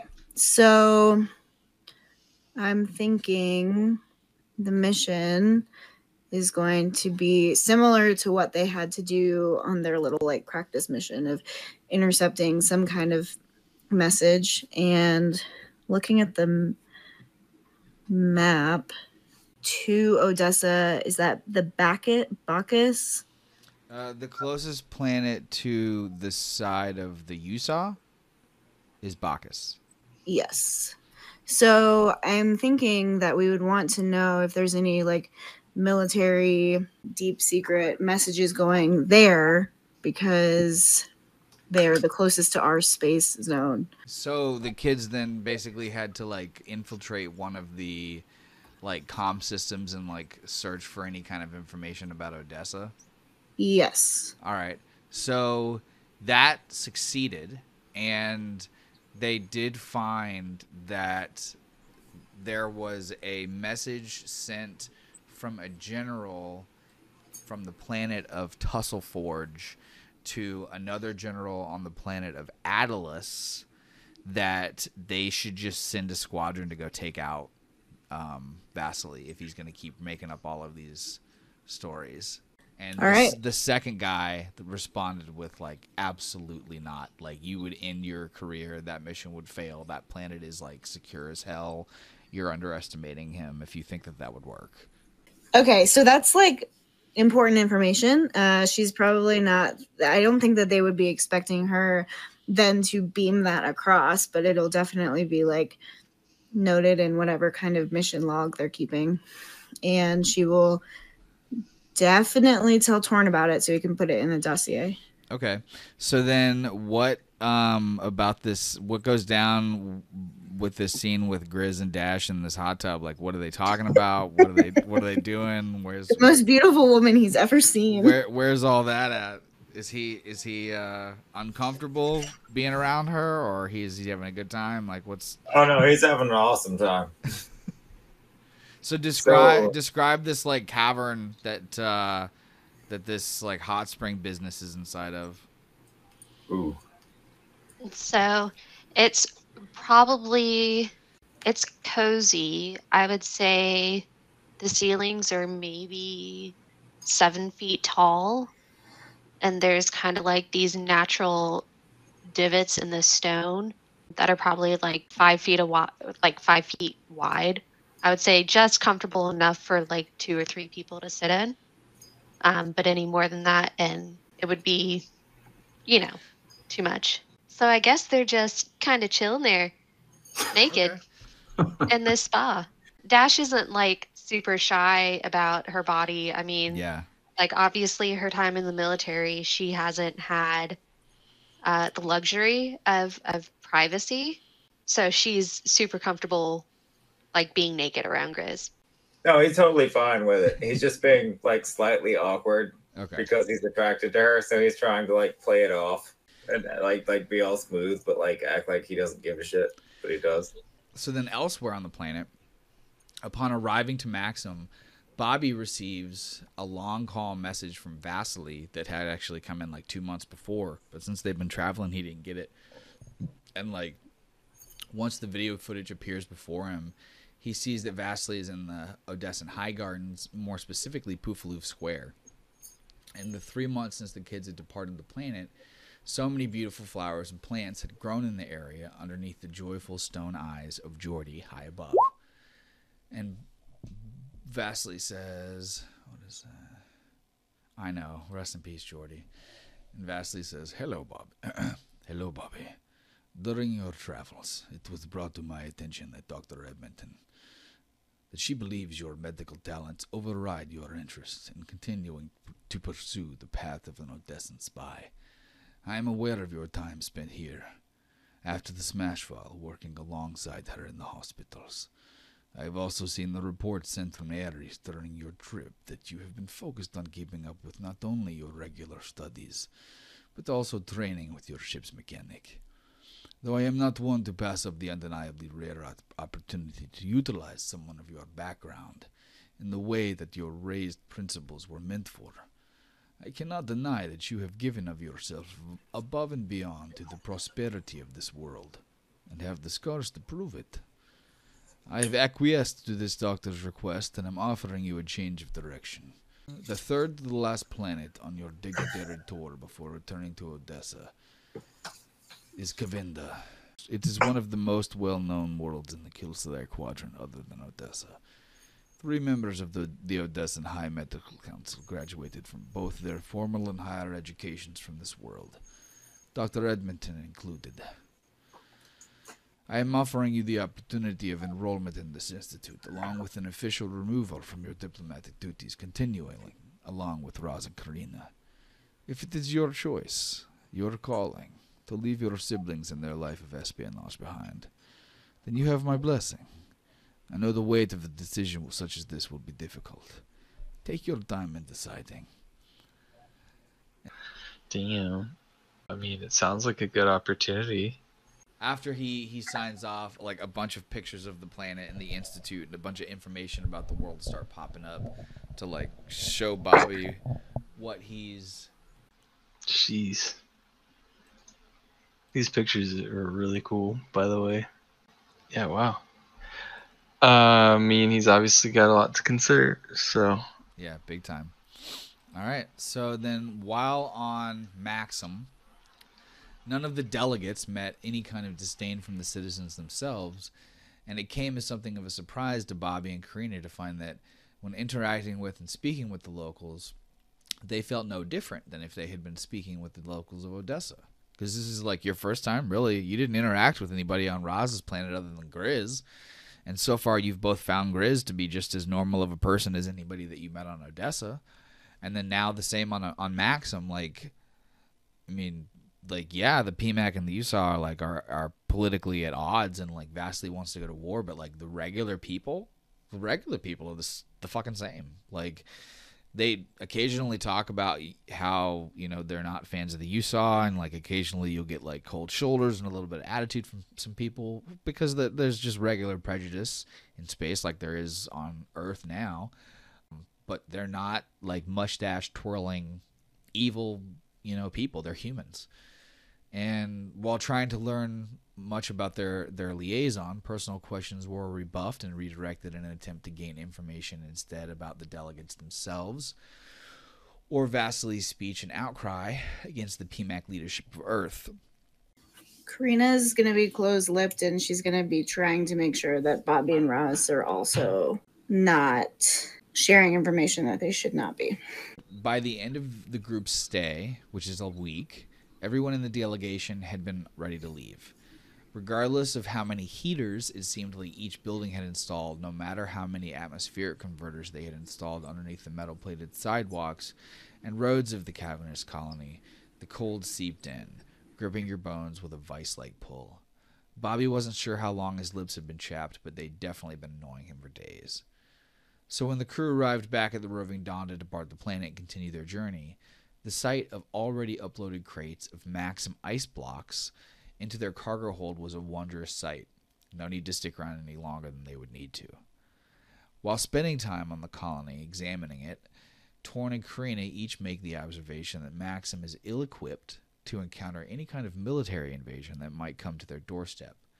While it is equipped with system-wide orbital nuclear arrays, the colony itself is too spread out of a military and more focused on protecting their array antennas than guarding the foothold central garrison. So you guys leave Maxim on April 12th. You guys arrived at Salamnikar on April 26th, 2178. To date, the PMAC Jewel World, same as Odessa, of Salamnikar is the largest and most populated planet that the children have visited. During their studies on Odessa, each learned that when the PMAC had first located the planet at the beginning of their spacefaring expansion years, Salamnikar had been lush with life and covered in green. Now, 150 years later, the only pockets of green and water that can be found here are scarce and hotly contested in colony disputes. An enormous political, military, and residential hub called Crowning Rosethorn takes up an entire continent that holds roughly 350 million settlers. So this place is way bigger than Odessa. Dispersed around the rest of the planet, smaller pocket societies have come to affectionately become known as the Oasis colonies.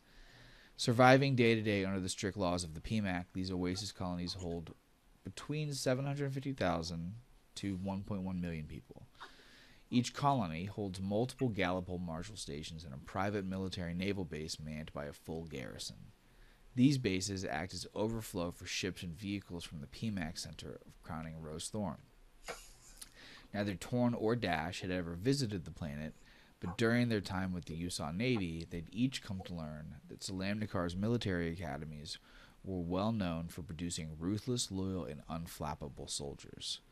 This planet, more than any other in the PMAC space, defined the unshakable values and belief system of superiority that has come to be known as synonymous with the mindset of a PMAC special elite soldier. This is where Grimshaw did all of his training. Well, that explains that. Crowning Rosethorn projects a deep and proud sense of prestige and prosperity, unafraid to do so knowing the might and the planet's military strength, even against its own PMAC allied planets. The Salamnikar fleet is always within a few parsecs of the planets Sidopra, Atlas, Zonaria, and Lutherilev, and has been called upon during many occasions to provide martial help to each of those worlds. Nearly self-sufficient, Salamnikar exists as the capital world to the PMAC space sector's south, too. From here, the PMAC controls their military machine in the form of democratically chosen leaders, from corporations, the Gallipol, and the Galactic Navy. On the bridge of the Roving Dawn, Raz and Bobby and Dash watched through the bow shield of the window towards the approaching world as Commander Torn delicately pilots the ship through glowing atmospheric heat. Dormant volcanoes rise from the center of the great desert plains below them as they approach a massive city structure that goes farther than the eye can see. After arriving in one of the many starports built up across Crowning Rosethorn, the Odessan delegation was met with an armed PMAC strike force flanked by an android named Broadus III. Broadus exists as the assistant to Major Ike Fox. Unlike the horrifying metal chassis of androids like Zibzarlo or Squab, Broadus wears a scent-skin bodysuit to appear as humanoid as possible. Because of the ship's onboard coolant system keeping the Starfold engine from overheating, Ibyov had kept the lower cargo hold at nearly freezing temperatures for their entire trip to Salamnikar. This was the most particularly difficult for Grizz, who, because of all the personal bedrooms that had been claimed, didn't have anywhere else to sleep, and instead chose to sleep in the unattached cryopod launched from the Persephone months before. As the Roving Dawn locked down to its secure starport strip, Grizz, Ibyov, and Karina examined the cargo being delivered to make sure that the great chunks of ice from Maxim hadn't melted. Upon realizing that everything was in nearly perfect condition, Ibyov got the go-ahead from Karina to begin preparing it for export. The group was provided with a PMAC Marine liaison to facilitate their visit and plan their schedule while on world. A decommissioned battle android designated with the codename Broadus III, the friendly android always spoke to the crew in a whimsical lilt. During their 2 weeks to visit the planet, any request to explore the continent city of Crowning Rosethorn or depart on a trip to visit any of the Oasis colonies, it was Broadus who the crew spoke to and made their plans with. Of any of these trips, the group was accompanied by not just Broadus himself, but 6 fully geared up Marines. Traditional religions still exist across the galaxy and are represented in one form or another on every PMAC planet. Due to the economic depression and rigors of life in space, a multitude of cult-like branches and factions have become increasingly more usual. Armageddon cults, fundamentalist champions, mystical specialists travel from planet to planet, providing new and exciting idolatry while bringing in new colonists to fortify their ever-growing herds. An example of which is the Order of the Divine Void, All voiders agree that entropy will inevitably cause the ultimate destruction of everything, but the order of the divine void is split into two distinct belief sets which disagree about what should be done about it. The hasteners believe that entropy is not happening fast enough. These people do whatever they can at any given moment in an attempt to aid in the destruction of everything. To their understanding of the creed, the mere existence of intelligent life and its machinations of grandeur has begun to impede the decay of our universe. In opposition to this viewpoint, the unhurried believe that entropy is simply happening too fast for organic life, and that because of the inherent lawfulness within intelligent life, that the flow of universal decay had been disrupted. It is their purpose to focus on attempting to instead slow the never-ending waves of entropy in an attempt to better understand the void. A third, less known and rarely accepted belief is that of the enduring, who simply believe that life neither slows nor advances the state of decay, and that we are simply here to observe the natural state without playing a direct role. So, are there any cults that you guys want to create and come up with and throw out into the other sphere of this universe? A bird cult? Yeah. Hell yeah, what's that mean? So there is this massive bird that's going extinct, and there's maybe I would say 15 of them left on the whole planet. So they're pretty spread out, and you don't see them frequently enough that they're just a common sighting. There's one or two sightings of this giant bird every month, I would say. One or two people, just kind of not a whole lot. And whoever sees the bird, they kind of have some good luck in their life, or something good comes their way. So there's this following that's been popping up that is they're avid bird watchers, but they're worshiping this one bird and just hoping to catch sight of it and hoping to be blessed by its presence. Is it to the point where these people spend as much time as they can away from their responsibilities? It's a serious business. I wouldn't say away from their responsibilities. Obviously there's going to be some people that take it to that extreme, right? Yeah. But I think most everyday people, they're going to be people who are kind of oblivious to the immediate surroundings that they're in because they're constantly looking up to the sky. So these people probably trip and have they knock into things or knock into people, which causes the chain reaction, and so they kind of see it as bad luck happening to them, or bad things happening to them, which just further drives them to keep looking for this bird so they can get that good moment in their life. That good bird? Yeah. Do they have a mantra? It's just caca. Okay. So if they see other people looking up, they will caca at each other to communicate and to out themselves as the bird watchers too. Birdists? Yeah. The birdalists. Birdalists. And occasionally, as you guys are just cruising throughout the streets of Salamnikar and other planets, not just Salamnikar, but occasionally you'll be shopping, dining, exploring, being walked around by different delegations. In the background there will occasionally be a yeah. I guess one of the days that Karina and Dash are out walking around, they see one of the birds.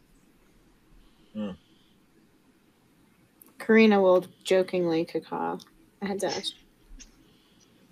And Dash cacaws right back at her. And then an actual person in the cult sees this. And what Dash and Karina don't understand is that the way that they caca at each other, there's very minute inflections that change the meanings of the caca. So like basically like they saw Karina like tell Dash to like go fuck off. Does that person in their distress miss the bird? Yeah, they didn't see the bird at Oh, all. no. They turned around and they walked down the fucking alleyway to get as far away from you guys as possible because they were like, that sounds terrible. Poor person. We just stole their good day. We did. I mean, that's the universe. I also think that there's definitely a cult on this planet of like My God. refusal to get onto like spaceships, specifically because the planet like basically died in 150 years. So like people who were just like super like it is kind of like the entropic stuff, but So more it's so like a cult specific to this planet. the planet, yeah, like of like nature worshippers and like I don't know what or like how they could try to help the planet. Like maybe they like plant things, but they are very against any kind of space travel. So these people are just kind of like planet bound and feel it's their responsibility to like bring some life back to the planet before they're allowed to leave. So it's probably like generations of people from maybe like the first people who colonized this planet. So it's kind of like a family bound cult that just kind of grew out of that. Okay. On the morning of the group's third day to Salamnikar, Karina was called into the high Capitol building of the great city to meet the PMAC South Sector 2 Leadership Senate. Torn was allowed to enter the building with her, but Raz, Bobby, Grizz, and Dash were all denied entrance. So I guess that would be, what did Raz, Dash, and Grizz do while Karina and Torn were sequestered away for this meeting? So are we like in the city or what right now? Yeah, you're in just like the city is the size of a continent. So imagine if America was one city. Nice. It's 350 million people. So it's the same size as America. Now, you guys also, if you want, can go out and explore those oasis cities. You just have to have like a military liaison attaché go along with you. So it's your call. Like Karina and Torn have to go off and do this themselves. What do you guys want to do? We finally got a chance to stretch our legs. If this city is the size of a continent, I wonder what their natural history museum is like. Is it the size of like 6 football fields? Oh, I bet you could get lost in it, kid. I've never been, but I imagine we're talking about scale here. We should check out a museum. You want to go see some old things? Yeah. Well, I mean, I older than what I'm looking at currently. Like Dash? What? He just made an old joke about Dash and Grizz. Yeah. How old is Dash? She's 26. 26? Yeah. Oh, geez. How old is Torn? 30. Torn is 41, and Grizz is 38. He actually, Grizz turned 38 on that 50-day trip that you guys just took. We should have had a birthday party for him. Nobody asked him about anything about himself. I asked him how old he was. He could have said, "Oh, well, then fuck you, Aaron." She gave you a chance. We could have done your birthday. We ain't doing it now. See you later. I kind of thought it was sadder that he forgot. All right, I'll take that. I'll accept that. That as long as I have a reason. It's a lot of like the area that like Raz is really interested in is what like alien dinosaurs. So it's just like skeletons and taxidermied creatures and putting them next to humans and going, whoa, weird. So each of you come up with 3 creatures from this planet that you find in the Natural History Museum. Well, the first one for that Raz finds is this. It's called Peens, and how do you spell that? Peens. Okay. Stop.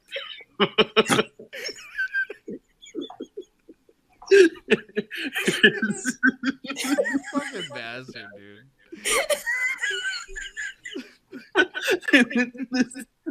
It's this creature that is just like a torso with legs and like a head. Stop!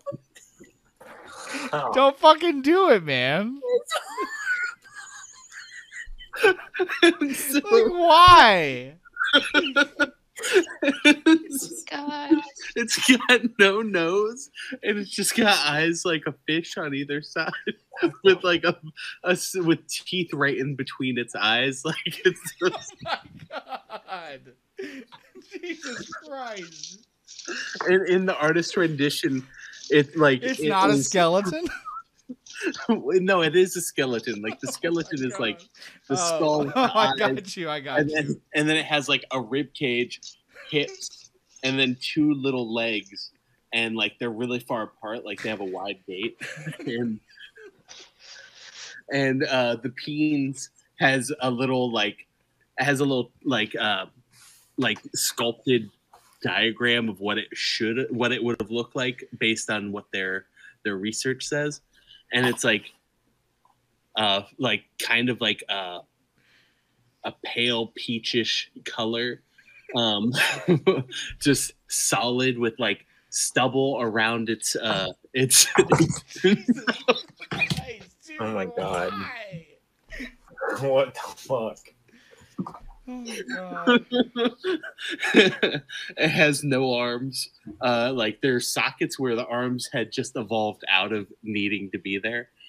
So it's just like a tube with like butt cheeks and two legs. So, but it had millennia of being the prime species on this planet. It was the prime. It was the alpha dominant. It was the alpha. Oh my god, that is a nightmare. So it's a fucking predator then. Yeah, and Predators have their eyes facing forward. Mhm. So this thing's like a hammerhead shark. Its eyes were like facing forward. Okay. Its eyes were facing forward. Let me see if You have to draw I'm one gonna of these things, dude. I'm gonna sketch it on my board and then. Jesus Christ. All right, so while he's sketching, Grizz, you go ahead and come up with the fucking creature that is found in the national. I think we're going to just do one each. Let's just do one each. Grizz, you go ahead and come up with one that you can find in the Natural History Museum. All right, Grizz. He stumbles across this thing that's kind of like a giant snake, sort of with centipede legs, Okay. and it's got what looks like the head of a fucking shark on the end of it, Very cool. but like a scorpion tail on the back, Oh, God. So how long is it? like 25 total, Jesus Christ. head to stem, What's it called? a centaur. Oh, very cool. So Dash sees, it's called a Keith, Okay. Queeth. Okay. And it has 4 legs. It's definitely a prey animal. Kind of like a deer, Okay. but well, bigger than a deer. But it's got like in the artist rendition or like a taxidermy version of it. It's got like green fur Okay. to blend in with the trees. And it typically hops from tree to tree. And usually when they fall, which is quite often, that's when they're usually pounced upon by the predators. Okay. So they're very like ungraceful creatures that probably should be a little bit more graceful. Okay. And in his time on this planet, is Roz marking anything with his marker, or is he uncharacteristically not doing that? He has his sketchbook, and he's been doodling the skeletons and objects in the museum. He's a little bit more behaved in the museum, but on the way to the museum after dropping Karina off, he spent a little bit more time. He marked up some signage and like wrote graffiti next to graffiti that he saw, so it was like populating an area. But in the museum, he's busy sketching in the sketchbook, and he likes this museum. He doesn't want to trash it. Over in the capital city, upon entering a large circular room, Karina observes that in the center, a large crescent moon-shaped table is risen up roughly 20 feet above the floor. Sitting along the table are 7 representative leaders here from different planets to speak, all from across the PMAC South Sector 2. These people are, in order, the High Governor of Salamnacar, Major Ike Fox, the High Governor of Maxim, Major Delafray, the Corporate Viscount of Arcane, Marishka Hornley, the Corporate Governess of Rusibia, Elfacina Roytal, the Corporate Commander of Bacchus and Representative of the Galactic Black Market, Hollis the Slug Ellsworth, Gallipol Commandant of Zunaria, Ban Talus, and Low Governor of Lutherilev, Colonel Gallop Austin. Nearly immediately after the group's introduction, frustrations and accusations begin to get thrown around towards Karina. How dare Pavlovich send a child to address us in a military manner? I've heard that the man was snide, manipulative bastard, but this, it is a slap in the face of the PMAC. We agreed to bring together this High Council for this. It took me weeks of spaceflight to get here. My feet are still cold. This is a direct offense. It is a pathetic show of disrespect. This Lord of Gold is merely attempting to infuriate us into action. Take no thought of it. I, for one, would like to hear what this dignitary has to say. Why is it that you have come here, girl? I am here on official business representing Odessa, and I would appreciate it if you would extend the same respect to me as I have given to you all. And they all just kind of laugh at her. And then at this point, I'm going to allow Aaron, Morgan, and Dash to represent some of these people and then basically put Karina in the hot seat and voice and give a chance to ask Karina questions that you might have about Vasily in this video about Grimshaw and all of this kind of shit that's going on that you as human beings have outside of your characters. This is your chance to get that heard. Young lady. Oh no. Okay, hold on, I gotta mute myself. Hold on.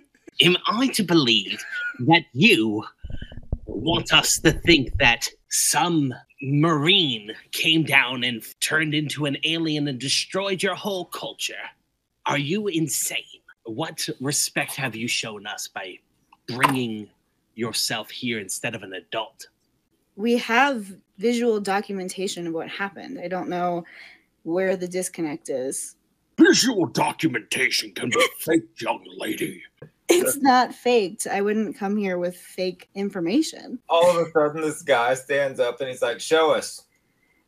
If you have proof, show us. I'm assuming that the android who's following them around is with her. Yes. Antorn. Yeah. So she'll ask him to roll the tape. And he does, and it plays the whole thing. And I can play it for you all again if you would like to hear it, or we can just skip through it. Yeah, can you play it? Yeah, I got you. Hold on. It's been so long.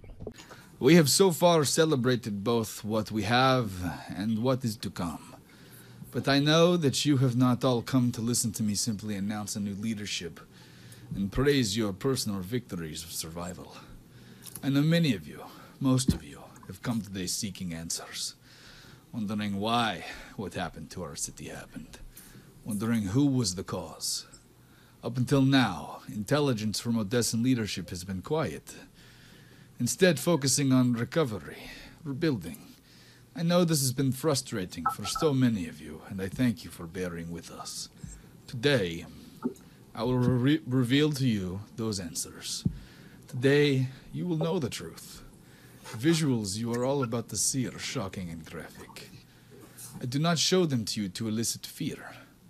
I show them to you so that you more clearly may understand the face of our enemy and what they are capable of. With a tap on his own sliver, a massive, 50-foot-tall holographic image appears in front of the crowd, eliciting gasps and screams. A group of blood-covered individuals stands outside in a wheat field in front of a large mansion. One of the men is missing a hand, and the stump is wrapped in blood-soaked cloth. Are you kidding? An android without a face or legs is strapped to his back with chains. This man, if you can still call him that, is the honorably discharged PMAC Captain Jonald Chronunculus Grimshaw. All of a sudden, the still image starts to move, and in the video, Captain Grimshaw starts to mutate. His skin turns a pale gray, like a shark's. His eyes turn black, and the stump on his hand grows into a taloned, jagged claw that splits open in the palm and blasts forth a wave of 6 small, bloody squid-like creatures. The physical transformation and excretions that you're all witnessing in these recordings are something that our Odessan Science Council has termed ambrosiosis. It is the effect of a human-made, scientifically engineered bioweapon created in a PMAC lab. The other people seen here accompanying Captain Grimshaw are known criminals.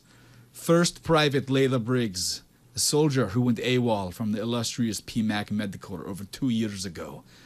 Disgraced xenobiologist and convicted killer through manslaughter, Dr. Ephraim Chomsky, known to many compatriots simply as Chum. And finally, the murderous mad scientist and direct enemy of Odessa, artificial intelligence expert roboticist Dr. Solir Lamond. Our security forces have been given the order to kill this man on sight.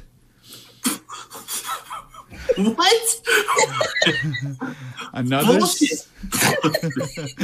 Another series of recordings begin to play, this time of the same group, only now joined with a middle-aged man with luxurious long black hair and a beard.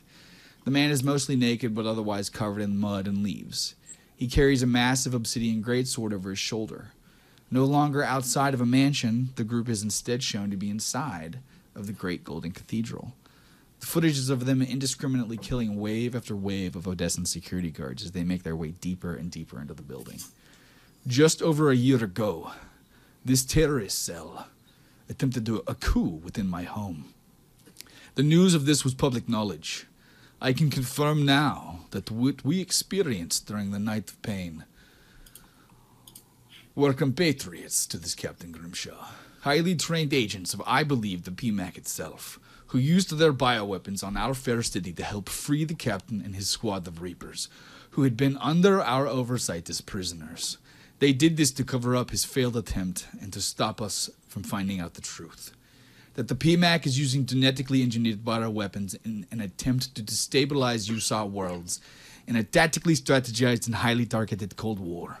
People of Odessa, we are all victims of a war crime, and I stand here before you today to ensure that I will not let it go unpunished. These terrorists have been confirmed to have been those behind the collapse of the Hardesty Prime colony, which was categorized as a low-defense cattle production world. Over 25,000 people gone. Nothing remains of that colony other than empty streets and buildings. That's what they tried to do to us here. People in the crowd have been gasping, and the overall mood of everyone has clearly shifted. The PMAC will be held accountable for their atrocities against us. Odessa will not be used as a tool within their Cold War. The galaxy will know of their deviance. Captain Grimshaw and his Reapers must be found and brought to justice before more worlds can fall to our enemies' power-hungry ideals. These faces will be known throughout the galaxy. I promise you that. There is nowhere they will be able to hide. So yeah, after that plays, I think Karina's going to say, He's not accusing you as individuals. We just need to know who is harboring Captain Grimshaw and his people. And one of the characters, this guy Major Ike Fox, he goes,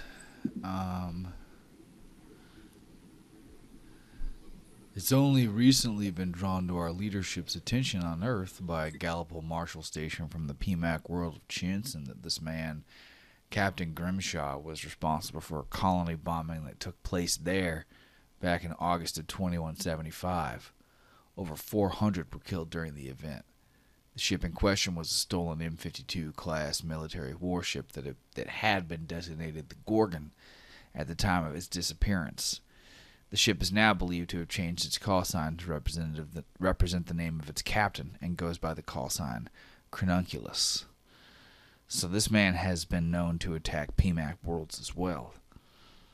That right there should let you and your leader know that he's acting on his own. And I am not harboring this man. And he looks up along the crescent table and he goes, I cannot speak for any of these others.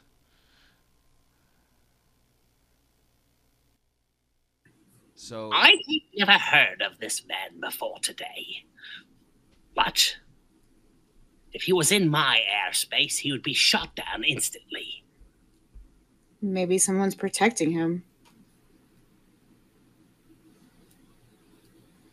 Why would someone want to protect a man like that?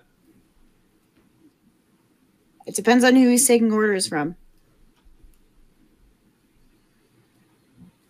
I mean, this tiny group of people causing so much destruction, do you really think that they're doing it on their own?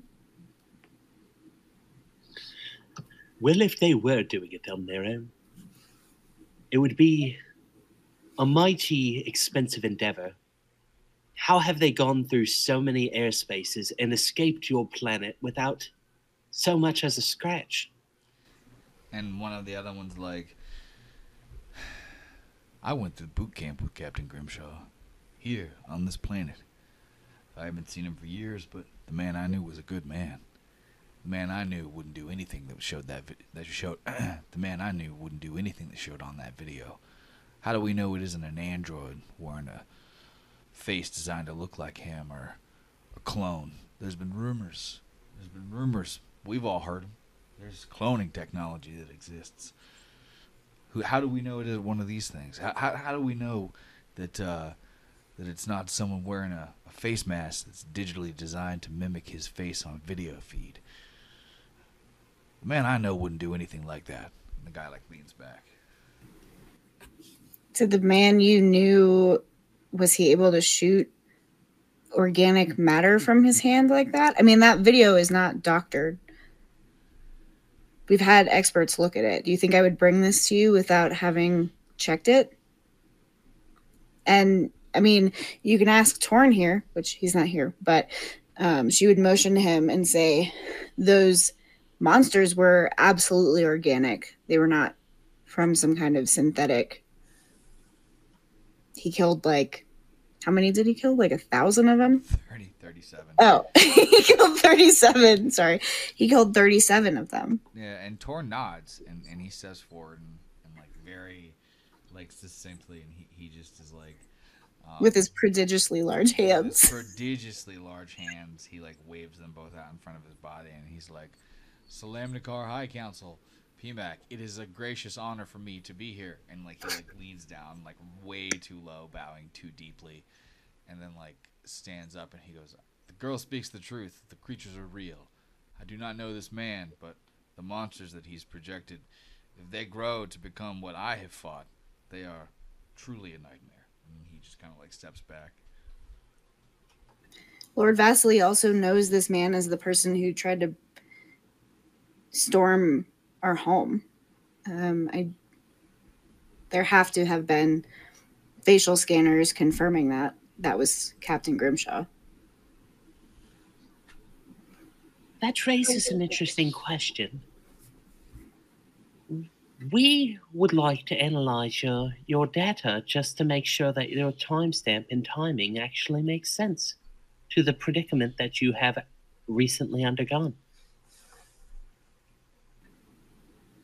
The timestamp data on the videos? Yes.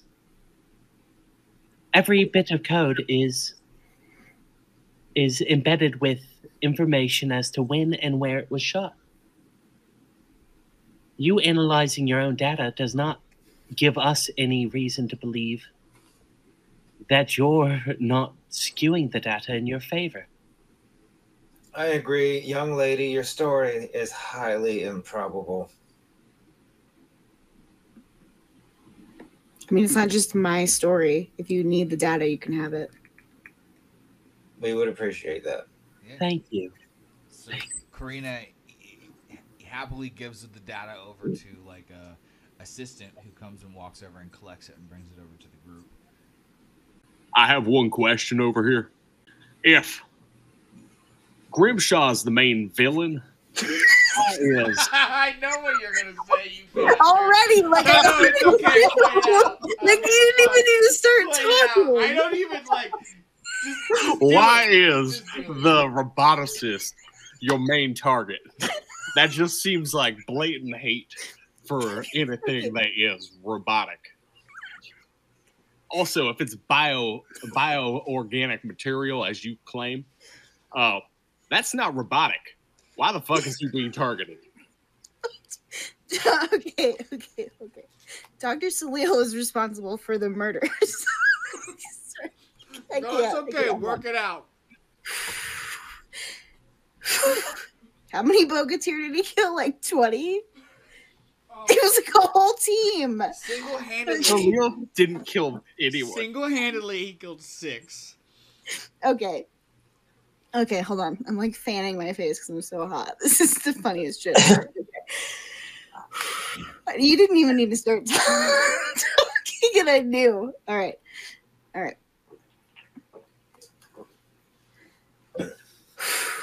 Okay.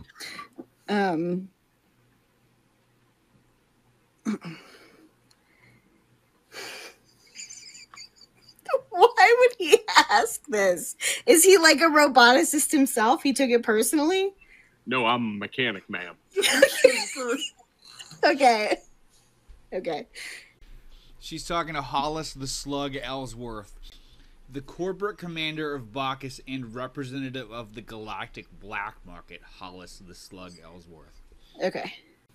While Captain Grimshaw was responsible for releasing the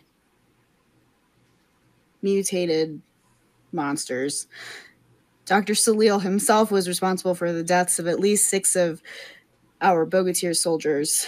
He implanted bombs into their helmets while they were on a mission and was responsible for their deaths. So he is just as culpable, if not more. So am I to believe that they were working with you when he turned on your people? They weren't working with our people. As Vasily explained, we had them on our planet. They attacked. But you just said that he managed to slip bombs into the helmets of your soldiers. He's a absolute madman. I have a hard time believing that he could embed bombs simultaneously as they're wearing their helmets in an unrelated incident. This is why he's number 1 on the list. You asked me. I'm telling you. I, as Hollis Slug, am just saying, it doesn't seem to add up. I mean, if you had said he snuck in and implanted the bombs, I might have believed it. But it's just, you're saying that he's such a good roboticist that he defies common sense. Defies common sense? Yeah. How can you implant a bomb? I mean, if he threw bombs, that's a different thing. But he implanted bombs into the helmets of your soldiers while they were on a mission and then set it up. Why would he do that? Why would a roboticist need to blow up people's heads? Because these people have no morals. They're just sowing chaos across the galaxy. I don't know how many bombs he put into people's helmets. Maybe he was only. Oh, shouldn't you guys be successful looking out for your helmets? I might not want to sit near you. Maybe they were only successful because he did shoddy work on the other ones, and he only managed to get 6 people. I don't Shoddy know. enough to kill 6 in a row without being You're talking apprehended. in circles. 6 is too many, or 6 is not enough. I mean, I'm just saying, like, 6 is an awkward number because it's enough to be a threat, but not enough to be the number 1 threat, especially when you have someone like Captain Grimshaw, mercenary extraordinaire, who could shoot organic material out of his body and kill hundreds of people on your planet. So you're not taking issue with the fact that I'm telling you that this man. I'm just pointing out from me that you're saying these men and woman came to your planet, wreaked havoc, killing hundreds of your citizens, thousands even, and the guy who only killed 6 of your 1,000 has the highest bounty. Were those 6 dreadfully important? Are you associated with this man to we such were a degree that roommates you in undergrad. So the black market isn't, the most forthcoming place to work. Are you harboring these fugitives? I do not believe I am on trial here. I have not been to your planet. I'm just saying that I knew this person, just like the guy over there knew Grimshaw. The guy over there, I don't fucking know his name. And I'm just pointing out that your story is not quite lining up in a way that like represents my friend whose whole mission in life was he told me he just wanted to live forever. What kind of a person would kill 6 people if they're trying to find immortality? That doesn't make sense. I don't know, part of some kind of experiment on pressurized helmets? I don't know. Maybe that's what the genetic mutations are about, is trying to find immortality. But he's a roboticist. He's not a bioengineer. That would be Chum, as you pointed out earlier. Or maybe they need a roboticist to build the machine that Chum uses to create the genetic mutations that caused Grimshaw's Mr. Torn, I'm talking to the lady. He kind of just backs up. Thank you, Mr. Torn. I'm done with my questions. I'm expressing my reservations because you asked us to be forthright. I think that you maybe should have been more forthright about the fact that you are intimately involved with Mr. Salil. I would think knowing a man for 4 years of undergrad does not mean intimately acquainted with. You fall out of touch with your college buddies. So you're saying me that a relationship that was 30 years old is enough for you to defend this person, but not enough for you to still be in contact with him? I'm saying that it doesn't line up with the person that I have met and spoken to. He's not 30 years ago. Yes, but for 4 years straight. Were you similar to how you are now when you were in college? People change. Yes, I was. I am exactly the same person I was in college. Because I like to call myself a student of life. So I've never... Well, ladies and gentlemen, I believe that we owe Mr. Vasily a little bit of leniency because he has never truly come out and just blatantly lied to us before, as far as I know. What say you, sir? Ike Fox is like, we'll consider the evidence. So we continue to do business with them. For now. I don't trust it, but if you say so. I don't see why we would have to cut off a valid revenue source at this moment. Yeah, I think that's true. I believe we should analyze the data and get back to you at a later date, young lady. Thank you for hearing me out. And then Torn and Karina walk out and they leave the room. She is very suspicious that 2 people at that table had relationships with these people. That does not bode well in her mind for them. She definitely thinks that people at the very least knew about them, especially that man saying like how, or man or woman, that person saying how I've never seen them pass through MySpace. Just MySpace sounded like a blatant lie. So she's very suspicious, and she's going to take that information back. And even though she understands they are being scapegoated, she has absolutely no qualms about that because she thinks that they are just straight up like villains. So then, 4 days after arriving to the planet, Raz woke up on April 30th, 2178. And unlike his 13th birthday exactly 1 year before, he was not forcefully ejected out of his bed as a prank. As guests of Major Fox and the High Council, the delegation had been put up within an expensively adorned penthouse in a corporate tower belonging to the military contract firm CVAS, or Core Vision Assault Safety.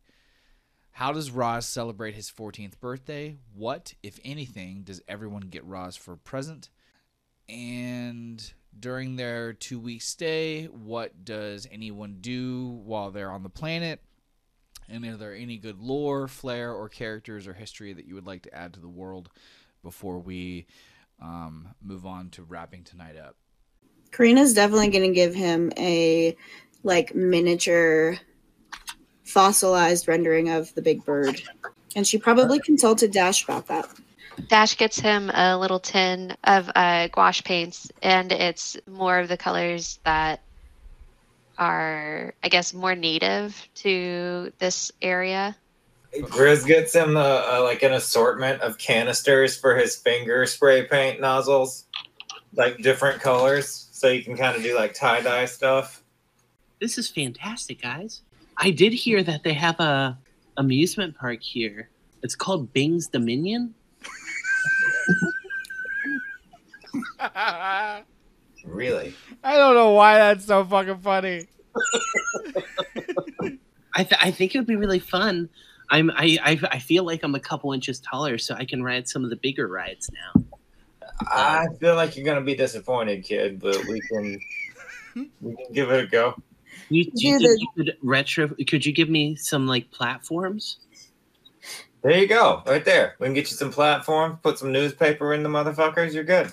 As you guys eventually leave the planet, you export animal feed off of Salamnikar onto your next location. It's like feed concentrates, like grain, high-protein oil meals, byproducts of sugar beets, sugarcane processing.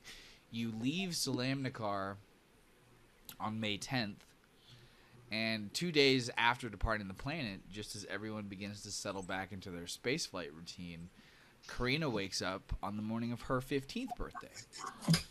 And just like with Roz, both Bobby and Torn completely just forgot to get both Roz and Karina presents. Great. So Torn gets a pass. How does Karina celebrate her birthday on the roving dawn in space? What, if anything, special does anyone do for her birthday? And finally, what gifts, if anything, did everyone get Karina? This is going to sound so depressing. But if she didn't sleep well the night before, because she probably didn't, she will wake up and ask for a sleeping pill to go back to sleep so that she can wake up for the evening feeling refreshed to celebrate her birthday. And what she wants on her birthday, food-wise, is probably she will ask Grizz to make her, like, because, okay, throwback to when she woke up on Alexei's ship and was, like, scurrying around like a little rat. She found a bunch of dry ramen that she ate. So she wants Grizz to make her, like, fancy-ass ramen for her birthday to, like, replace the bad memories of the dry ramen. Ooh, the tonkatsu style with the pork slices and the boiled egg in it. Oh my god, that stuff's so good. It's got like the creamy sort of pork broth, but he does it like traditional style where he like boils the noodles first and strains them, then does the broth separate. Like, he knows what's up. She's super satisfied with that. Like, sleeping all day, getting some rest, waking up, doing hot noodles. Like, it just, now I want to do that for my birthday. Yeah, no, that sounds amazing. And she'll like hang out with Ketch and Laszlo and talk to Mingle. Did Roz get her any presents? Yes, he did. He actually had thought about it beforehand, before they left the last planet. So he had gotten her like a full, like a Laszlo-sized peen.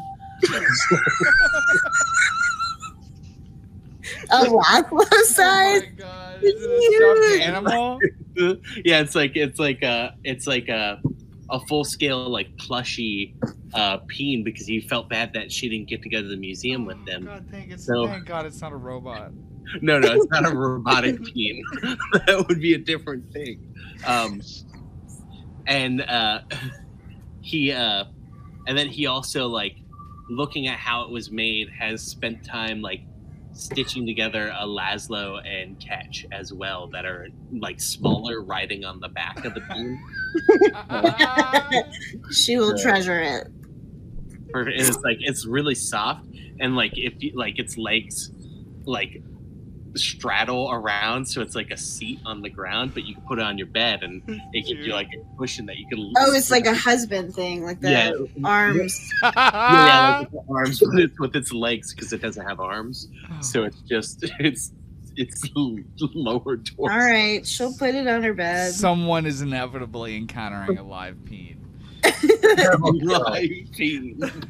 Well, she'll like angle it because she wants Laszlo and Ketch to be visible. So she'll Well, try. no, they're on like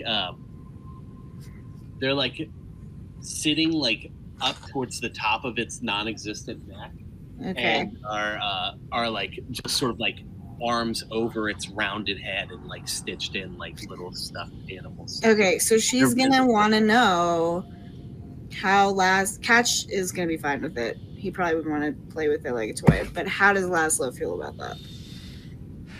On the very first day, Laszlo completely rips it apart at the seams and pulls out all of the stuffing. And like you find the fabric stuffed into one of the ship's toilets, and it like clogged it. And like Grizz had to spend like an hour and a half trying to get it out of the of the toilet. Karina would be very disappointed in him because But also- Raz clearly was thoughtful.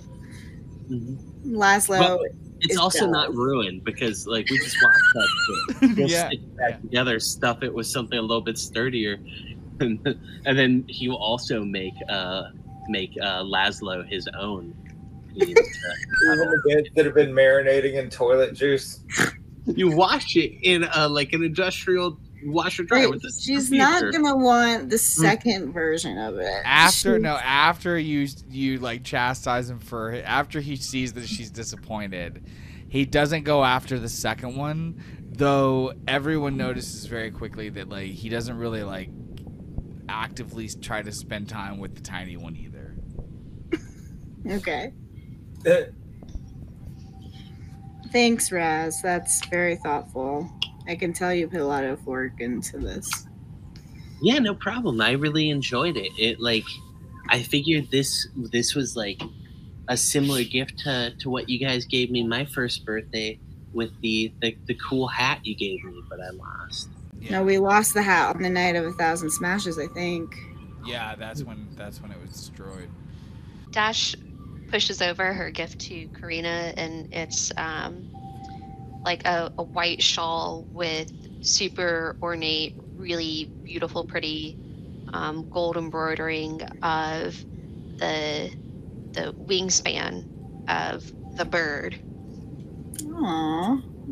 Thank you, Dash. That's so nice. Yeah, hopefully it'll bring you some more good days. Yeah. Cacao.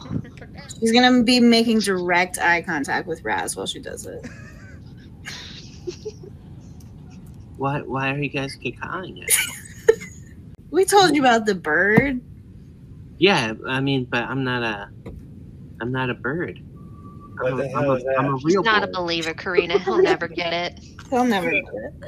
I'm a real boy, Karina, not a bird. Okay, buddy. So we're gonna go ahead and wrap it up here as you guys fly towards the next planet, Arcane. Is there anything anybody sort of wants to get knocked out before we close it out. I wanted to do one thing before we quit. Yep. I want Grizz to kind of sneak up to where Laszlo is, so he can like talk to him Okay. and be like, "You killed the pain, didn't you?"